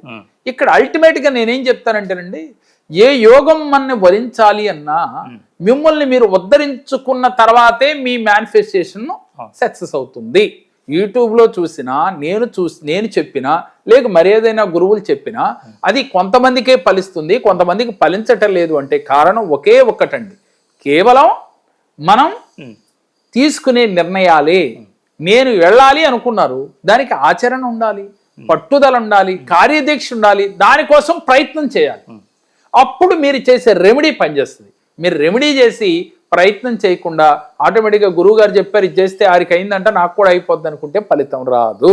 మీ ప్రయత్నం మానవ ప్రయత్నం చేయాలి. కర్మ అనేది అదే కదా, కర్మ చేయాలి, ఈ క్రియలు చేయాలి, చేస్తే డెఫినెట్గా అవుతుంది.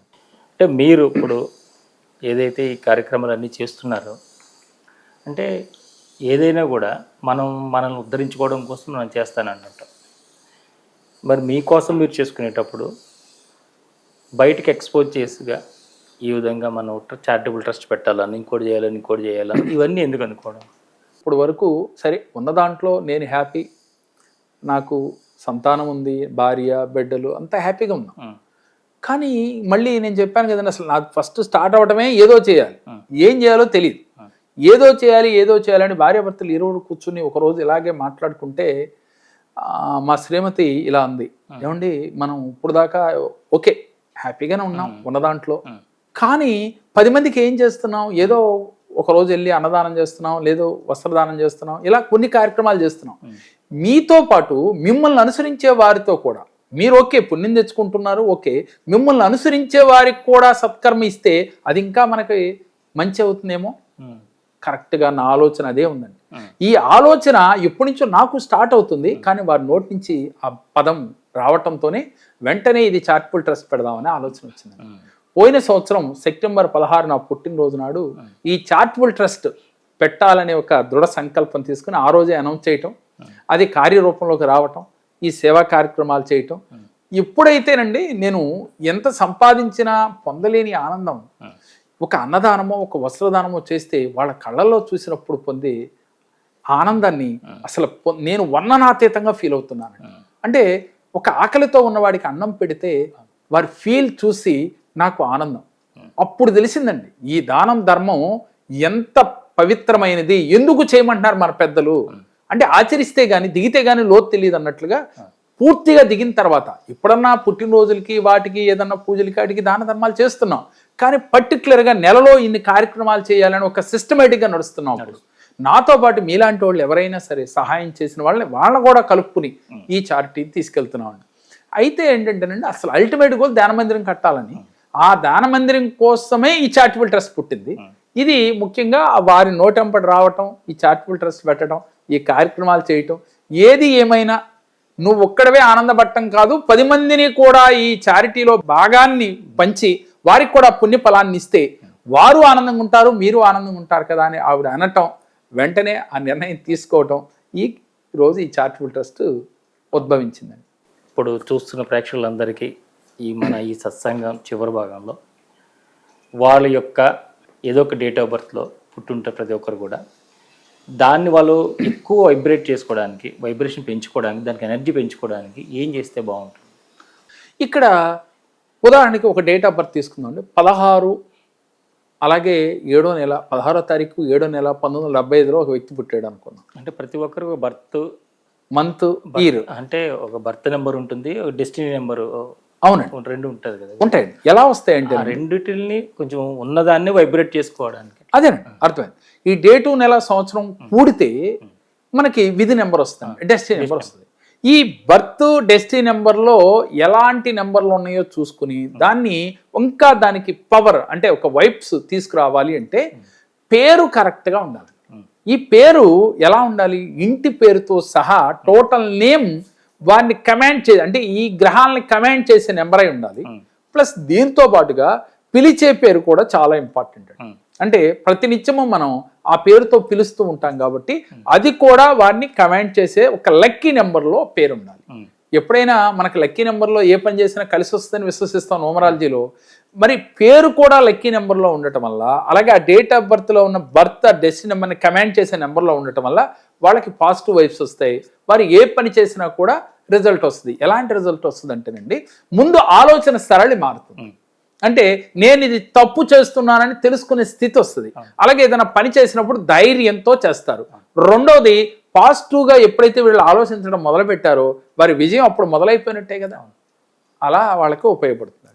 చాలా సంతోషం గురుగారు, చాలా మంచి విషయాలు, అందరికీ నిత్య జీవితంలో ఉపయోగపడే విషయాలు మీరు మీ జీవన ప్రయాణం, మీ ఆధ్యాత్మిక జీవన ప్రయాణాన్ని కలుపుతూ మేళవించి చాలా చక్కటి సత్సంగం ఈరోజు మనం చేసుకున్నాం. ఈ సమయాన్ని మీరు మాకు కేటాయించినందుకు మీకు కృతజ్ఞతలు గురుగారు. ప్రత్యేకించి మీరు కోరేది ఏంటంటేనండి, రేపు సెప్టెంబర్ 25వ తారీఖు అనంత పద్మనాభ స్వామి పూజ అండి. మన ప్రేక్షకులందరికీ మనం ఇది తెలియచేయాలనే ఉద్దేశంతో చివరిగా నేను చెప్పదలుచుకున్నాను. సెప్టెంబర్ 25వ తారీఖు శ్రీ అనంత పద్మనాభ స్వామి వారి సామూహిక వ్రతాలు 14వ సంవత్సరం. 13 సంవత్సరాలుగా ఎటువంటి ఇబ్బందులు లేకుండా, ఎటువంటి బ్రేక్ లేకుండా ఆ భగవంతుడి యొక్క అనుగ్రహంతో చేసుకుంటూ వచ్చాం. ఈ సంవత్సరం 14వ సంవత్సరంలో అడుగు పెట్టామండి. ఇది రిజిస్ట్రేషన్లు ప్రారంభమైంది. ఎప్పుడు కూడా 108 మందికి మాత్రమే చేస్తూ ఉన్నాం. ఈ సంవత్సరం కూడా 108 మందికే మన సంకల్పం. 108 అయిపోయిన తర్వాత నేను చేద్దామని ఉన్నా కూడా అవకాశం ఉండదు. అందుకే మన ప్రేక్షకులందరికీ నేను తెలియజేసేది ఏంటంటే, ఎవరైనా చెయ్యాలని సంకల్పం ఉంటే ముందుగానే మీ గోత్రము, మీ పేరు, మీ ఫోన్ నెంబరు, మీ ఊరి పేరు చెప్తే రిజిస్ట్రేషన్ జరుగుతుంది.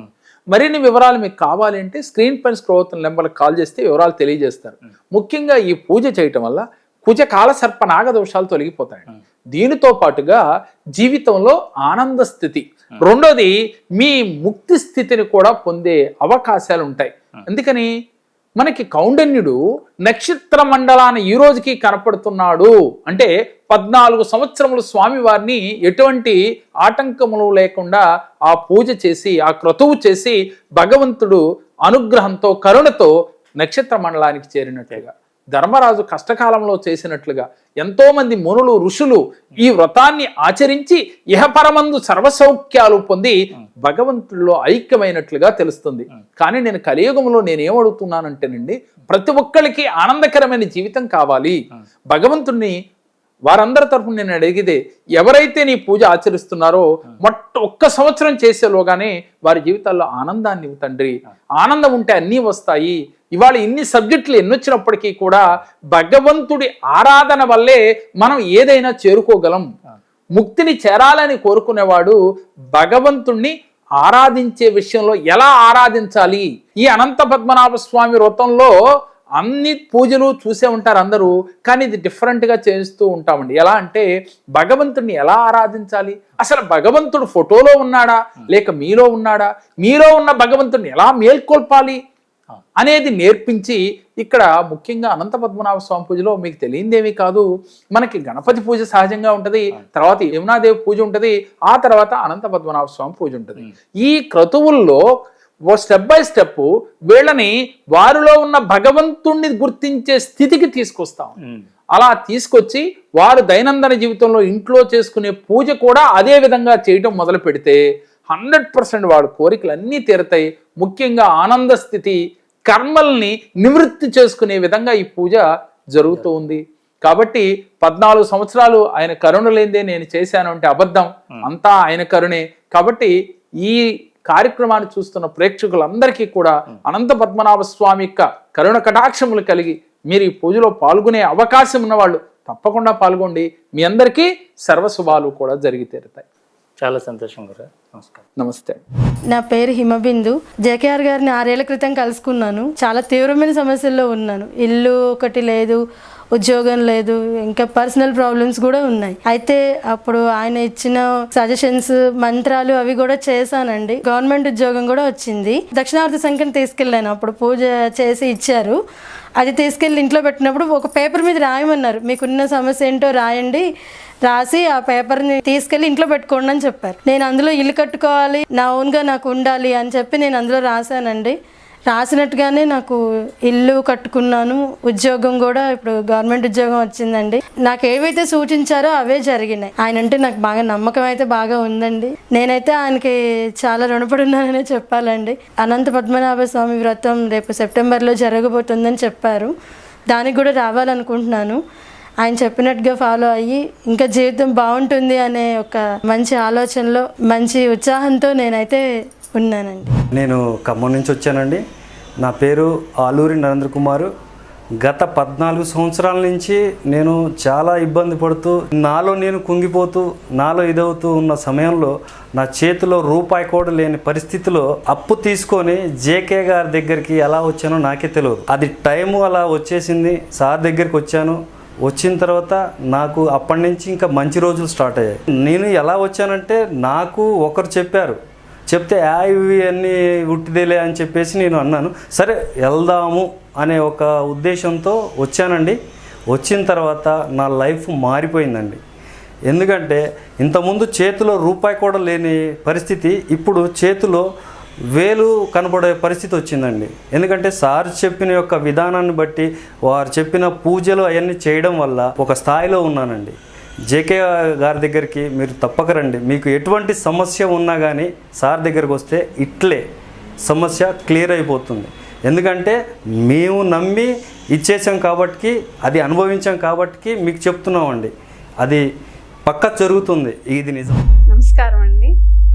నా పేరు సరోజినీదేవి, గోరంట్ల సరోజినీదేవి. మాది ఒంగోలు అండి. మా వారు పౌల్ట్రీ బిజినెస్ చేస్తారు. మేము 5 years బ్యాక్ జేకేఆర్ గారి దగ్గరికి వచ్చాము. కొన్ని సమస్యల వల్ల బిజినెస్లో బాగా లాసెస్ వచ్చి, ఆయన కొంచెం బ్యాడ్ హ్యాబిట్స్ అంటే వేరే ఏం లేదండి, డ్రింకింగ్ ఉంది బాగా. అది మాన్పిస్తారేమో అనే ఆశతో వచ్చాము. కానీ వచ్చిన తర్వాత ఒక్కరోజేనండి, 2వ రోజు నుంచే మానుకున్నారు. కంప్లీట్గా హ్యాబిట్ అనేది పోయింది. బిజినెస్ కూడా మాది బాగానే ఉంది. ఆర్థిక సమస్యలు కూడా చాలా వరకు అప్పుడు తీరిపోయాయి. మేము చాలా మందికి కూడా అడ్వైజ్ ఇచ్చాం, వెళ్తే మంచిది, మీకున్న ఏ సమస్యలైనా అక్కడికి వెళ్తే పోతాయి. ఎవరైనా మీ సమస్యల కోసం ఆయన దగ్గరికి వెళ్తే మీకు అన్ని పరిష్కారాలు దొరుకుతాయి. నమస్కారం అండి. నా పేరు సంతోష్. నేను ఒంగోలు నుంచి వచ్చాను. నేను 2015లో ఇంటర్మీడియట్ పూర్తి చేశాను. ఆ సార్ని కలవటం జరిగింది. సంప్రదించిన తర్వాత నా స్టడీ డెవలప్మెంట్ కోసం ఒక పరిష్కారం చెప్పారు. అది నేను ప్రతిరోజు పాటించాను. ఎటువంటి ఆటంకాలు లేకుండా సాగుతుందని గురువుగారు నాకు తెలియజేశారు. అదేవిధంగా నేను ఈ 2 సంవత్సరాలు కంప్లీట్ చేసుకొని హయ్యర్ స్టడీస్ కోసం గురువుగారు చెప్పినట్లుగా పాటిస్తాను. ఇప్పటి వరకు గురువుగారు చెప్పినట్లుగా జరుగుతుంది. అదే విశ్వాసంతో నేను మీకు తెలియజేస్తున్నాను. నమస్కారం అండి. మాది శంకర్పల్లి దగ్గర బుల్కాపూర్ విలేజ్ గ్రామం అండి. నేను జేకేఆర్ సార్ని కలవడానికి వచ్చాను. హోటల్ నేమ్ గురించి అని వచ్చాను. హోటల్ చాలా బాగా రన్ అవుతుంది. మళ్ళీ తర్వాత నేను నేమ్ కరెక్షన్ కని వచ్చాను. ఇంకో బ్రాంచ్ కూడా స్టార్ట్ చేశాను. అది కూడా చాలా బాగుంది. మళ్ళీ తర్వాత సార్ని కలవడానికి వచ్చాను. నాకు బాబు పుట్టాడు. తన పేరు గురించి అని వచ్చాను నేను. నాకు బాబు పేరు ఇచ్చాడు. చాలా బాగుంది. నా పేరు ఎర్కారెడ్డి సీతారెడ్డి అండి. నేను సార్ గారిని 2020 ఫిబ్రవరిలో కలిశాను. అప్పుడు ఆల్మోస్ట్ బాగా ఫైనాన్షియల్ క్రైసిస్లో ఉన్నాను నేను. సార్ గారి దగ్గరికి వచ్చిన తర్వాత రెమెడీస్ ఇచ్చారు. నేను ఆ రెమెడీస్ని పాటించానండి. నాకు మ్యాక్సిమం ఒక 6 monthsలోనే చాలా వరకు రిలీఫ్ వచ్చింది. ఇంక అక్కడి నుంచి అన్నీ కూడా పాజిటివ్ థింగ్సే వచ్చినాయండి. ఇప్పుడు హ్యాపీగానే ఉందండి. భాగ్యలక్ష్మి అండి, మాది గుంటూరు. జేకే గారి గురించి నేను యూట్యూబ్ ఛానల్లో చూసి నేను ఇక్కడికి రావాలని నేను నిర్ణయించుకుని ఇక్కడికి వచ్చాను. బాబుకి జాబ్ లేదు. ఆ జాబ్ కోసం వస్తే ఆయన మంత్రాలు చెప్పారు, నేమ్ కనెక్షన్ చేశారు. ఇవన్నీ అయ్యి నీకు జాబ్ వస్తుందమ్మా ఖచ్చితంగా ఇన్ని రోజుల్లో వస్తుందని చెప్పారు. ఆ రోజుల కన్నా ముందే జాబ్ వచ్చేసింది. మేము ఇక్కడికి వచ్చిన 15 రోజుల్లోనే బాబుకి జాబ్ రావటం, జీతం రావటం, మా కష్టాలన్నీ ఏంటో గట్టెక్కిపోయినట్టు అనిపించింది. ఇప్పుడైతే నేను మళ్ళీ సార్ దగ్గరికి బాబు వివాహం గురించి వచ్చాను. నాకు ఇక ఏ సమస్య ఉన్నా దేవుడు కాదు ముందు జేకే గారి అంతే. నేను మధురానగర్ నుంచి వచ్చానండి. నా పేరు అరుణ అండి. బాబు గురించి వచ్చానండి. నేను వీసా గురించి వచ్చానండి. 10 members ముందున్నారండి. బాబు కన్నా ముందు అందరు రిజెక్ట్ అయ్యారండి. మా బాబుకి వీసా వచ్చిందండి. సార్ 100% వస్తుందని చెప్పారండి. ఖచ్చితంగా వచ్చిందండి. బాబుకి చాలా ఆనందం వేసిందండి నాకు. మళ్ళీ సెకండ్ టైం కూడా వచ్చానండి ఆర్థిక సమస్య గురించి. అది మనీ, గవర్నమెంట్ మనీ ఆగిపోయి నేను వచ్చాము, మా హస్బెండ్ నేను ఇద్దరము. ఖచ్చితంగా సార్ చెప్పినట్టు మాకు వచ్చినాయండి. చాలా ఆనందం వేసిందండి. నేను ఎలక్ట్రికల్ డిపార్ట్మెంట్ ఏపీఎస్పీడీసీలో లైన్ మ్యాన్గా వర్క్ చేస్తున్నాను. నేను లాస్ట్ 3 months బ్యాక్ సార్ని కలిసినాను. నా ఆర్థిక ఇబ్బంది వల్ల కొన్ని కారణాల వల్ల సార్ కలిసాల్సి వచ్చింది. సార్ కొన్ని సూచనలు, కొన్ని ఇవి ఇచ్చినారు, యంత్రాలు అవి ఇచ్చినారు. దానివల్ల చేసుకోవడం వల్ల సార్ చెప్పిన కొన్ని సూచనలు ప్రతిరోజు మేము పాటిస్తున్నాను. ఇప్పుడు 3 నెలలు అయింది. నాకు సంతోషంగా ఉన్నాను. నేను సార్కు ధన్యవాదాలు చెప్పుకునేకి నేను మళ్ళీ అదే పనిగా నేను తిరుపతికి వచ్చి సార్ని కలవడం అనేది ఈ విధంగా సార్ నేను ధన్యవాదాలు తెలియజేసుకుంటున్నాను. నా పేరు సుజాత. మేము కడప జిల్లా ప్రొద్దుటూరు నుంచి వచ్చాం. మా భర్తకి మాకు ఆర్థిక ఇబ్బందులు ఉండడం వల్ల గురూజీని వచ్చి కలిసాము. ఆయన చెప్పిన సూచనలన్నీ పాటించినాము. అవన్నీ మా ఆయన డైలీ చేస్తున్నాడు. మాకు చాలా బాగుంది. అందుకని మళ్ళీ వచ్చి స్వామిని కలవడానికి వచ్చినాము. నాకు జాబ్ చేయాలో తెలియక అయోమయంలో ఉన్నాను. అయోమయంలో అంటే అప్పుడు సారు వచ్చారు. సార్ దగ్గరికి వెళ్ళి కలిశాను. కలిస్తే ఇలా చేయమని మంత్రాలు అని చెప్పారు. ఆ మంత్రాలు డైలీ చదువుకునేవాడిని. చదువుకుని అలా టైం చెప్పినట్టుగా నాకు బిజినెస్ సెట్ అయింది. అంటే పలానా రోజు పలానా పెడతామని చెప్పారు. అలాగే సారే పేరు చెప్పారు, ఇలా శ్రీజ మ్యాచింగ్ సెంటర్ అని పెట్టమన్నారు. పలానా డేట్లో నీకు సెట్ అవుతున్నారు. అలా ఆ డేట్నే ఓపెన్ చేశాను షాప్ కూడా మచిలీపట్నంలోనే. బిజినెస్ ఒక 10 days, ఒక 1 week అట్లా లేదు. లేకపోయేసరికి సారు ఇట్లా రుద్రాక్షలు అవి చెప్పారు. ఈ డేట్ నుంచి ఈ డేట్ వరకు బాగుంటుంది బిజినెస్ అని చెప్పారు. చెప్తే ఆ డేట్ నుంచి కూడా బిజినెస్ చాలా బాగుంది. ఆయన చెప్పినట్టు జరుగుతుంది. అలాగే నెక్స్ట్ మ్యారేజ్ కూడా ఈ డేట్లో అవుతుందని చెప్పారు. ఆ డేట్లో అవుతుందని చెప్పారు. అలా డేట్ అయింది. పలానా వాళ్ళు వస్తారు, పలానా బాగుంటుంది, పలానా జరుగుతుందని చెప్పారు. చెప్పినట్టు జరిగిందండి. అసలు తూచా తప్పకుండా జరిగింది. ఆయన నాకు ఏదైతే చెప్పారో అది కంపల్సరీ జరిగినాయండి. మీకు ఏమైనా ప్రాబ్లమ్స్ ఉంటే కంపల్సరీ వచ్చి జేకేఆర్ గారిని కలవండి. ప్రాబ్లం కంపల్సరీ సాల్వ్ అవుతుంది. జేకేఆర్ గారి దగ్గరికి మా ఫ్రెండ్ చెప్పింది, బాగా చెప్తారు ఆయన అని చెప్పి అని తెలుసుకుని మేము ఆయన దగ్గరికి వచ్చాము. ఆయన మా వారి పేరు మార్చి వేరే పేరు పెట్టారు. పెట్టినాక చాలా బాగుంది. ఆయన 41 రోజు రాయమన్నారు. రాసిన తర్వాత మాకు ఫలితం కనిపించి, అంతకుముందు ఆయన దగ్గరికి వచ్చే ముందు చాలా ఇబ్బందుల్లో ఉన్నాము. లారీ ఫీల్డ్ బాగా దెబ్బతిని ఉన్నాము. అక్కడ వచ్చి ఆ పేరు మార్చిన తర్వాత ఆ లారీ తీసేసి వేరే చేసుకోమన్నారు. చేసుకున్నాక చాలా బాగుంది. ఆయన మాకు యంత్రాలు ఇచ్చారు. అవి పూజ చేసుకున్నాం. చేసుకున్నాక నాకు కూడా మంచి వర్క్ వచ్చింది. చాలా బాగుంది. మాకు ఇప్పుడు ఏ ఇబ్బందులు లేవు. ఎవరికైనా ఇబ్బందిగా ఉంటే జేకే గారి దగ్గరికి వస్తే తప్పకుండా బాధల్లో నుంచి మీరు బయటపడినట్లే. నా పేరు డి కృష్ణ. కోర్టు కేసు వలన చాలా ఇబ్బంది 5 సంవత్సరాల నుంచి నేను ఎదుర్కొంటున్నాను. జేకేఆర్ గారిని సంప్రదించిన తర్వాత నా కోర్టు కేసు అనేది చాలా సులభంగా నిర్దోషిగా నన్ను విడుదల చేయబడింది. ఎంతో మంది దగ్గరికి వెళ్ళినా కానీ నాకు ఎక్కడ పరిష్కారం అందలేదు. జేకేఆర్ స్వామి దగ్గరికి వచ్చినాక నా కోర్టు కేసు అనేది 1 నెల లోపలనే నిర్దోషిగా విడుదల చేసి కృతజ్ఞతలు చెప్పుకోవడానికి నేను ఇంత దూరం వచ్చాను. నా పేరు సౌజన్య అండి. 2019లో జేకేఆర్ గురువు గారిని కలవడం జరిగింది వ్యాపారం కొరకు. మాకు చెప్పిన 45 daysకే గురువు గారు ఒక పేరు ఇచ్చారు, శ్రేష్ఠ ఆయిల్స్ అని. ఆ పేరు నమ్ముకొని గురువుగారు చెప్పిన అన్నీ నమ్ముకొని చేయడం వల్ల ఇవాళ కోట్లు సంపాదిస్తున్నాం. రీసెంట్గా 3 కోట్లు పెట్టి ప్లేస్ కూడా కొనడం జరిగింది. లగ్జరీగా కారు, ఎంతైనా డబ్బులు సంపాదిస్తున్నాం, ఎంతైనా ఖర్చు పెడుతున్నాం గురువుగారు చెప్పిన ప్రకారం. ఇంకా అంచెలంచెలుగా ఎదగాలని గురువుగారు దీవించినందుకు కృతజ్ఞతలు. ఊరడి సత్యనారాయణ, హైదరాబాద్ నివాసిని. నేను గత 20 సంవత్సరాలుగా రియల్ ఎస్టేట్ వ్యాపారము. గత 3-4 సంవత్సరాల నుండి వ్యాపారంలో అనేకమైన ఒడిదొడుకుల వలన నష్టాలలో ఊరుకొని అప్పుల పాలయ్యాను. ఉన్న కట్టిన ఇల్లు అటువంటిది కూడా అమ్ముకోవాలనే ఆలోచనతో సంవత్సరం అంతా ప్రయత్నం చేసిన, అయినా ఇల్లు అమ్ముడు పోలా. గుడివాడ రావడం జరిగింది. నా సమస్యను గురుగారు ముందు పెట్టాను. గురుగారు నా పేరులో కరప్షను, తర్వాత ఒక 2-3 చిన్న మంత్రాలు ఇవ్వడం జరిగింది. ఈ యొక్క 5 పర్యాలు చేయండి, కోర్సు పూర్తి చేయండి, మీకు మంచి ఫలితం ఉంటుందని చెప్పడం జరిగింది. సమస్యల నుంచి మెల్లమెల్లగా నాకు 2 నెలల లోపల మంచి రిజల్ట్ వచ్చిందండి. ఈరోజు నేను లక్ష్మీ నరసింహస్వామి టెంపుల్ యాదగిరిగుట్టలో నాకు ఒక 5 వెంచర్స్ ఉన్నాయి. ఇప్పుడు వారు చెప్పినట్టుగా నేను చేస్తున్నాను. నాకు మంచి రిజల్ట్ వచ్చిందని నేను మీ అందరి ముందు చెప్తున్నాను.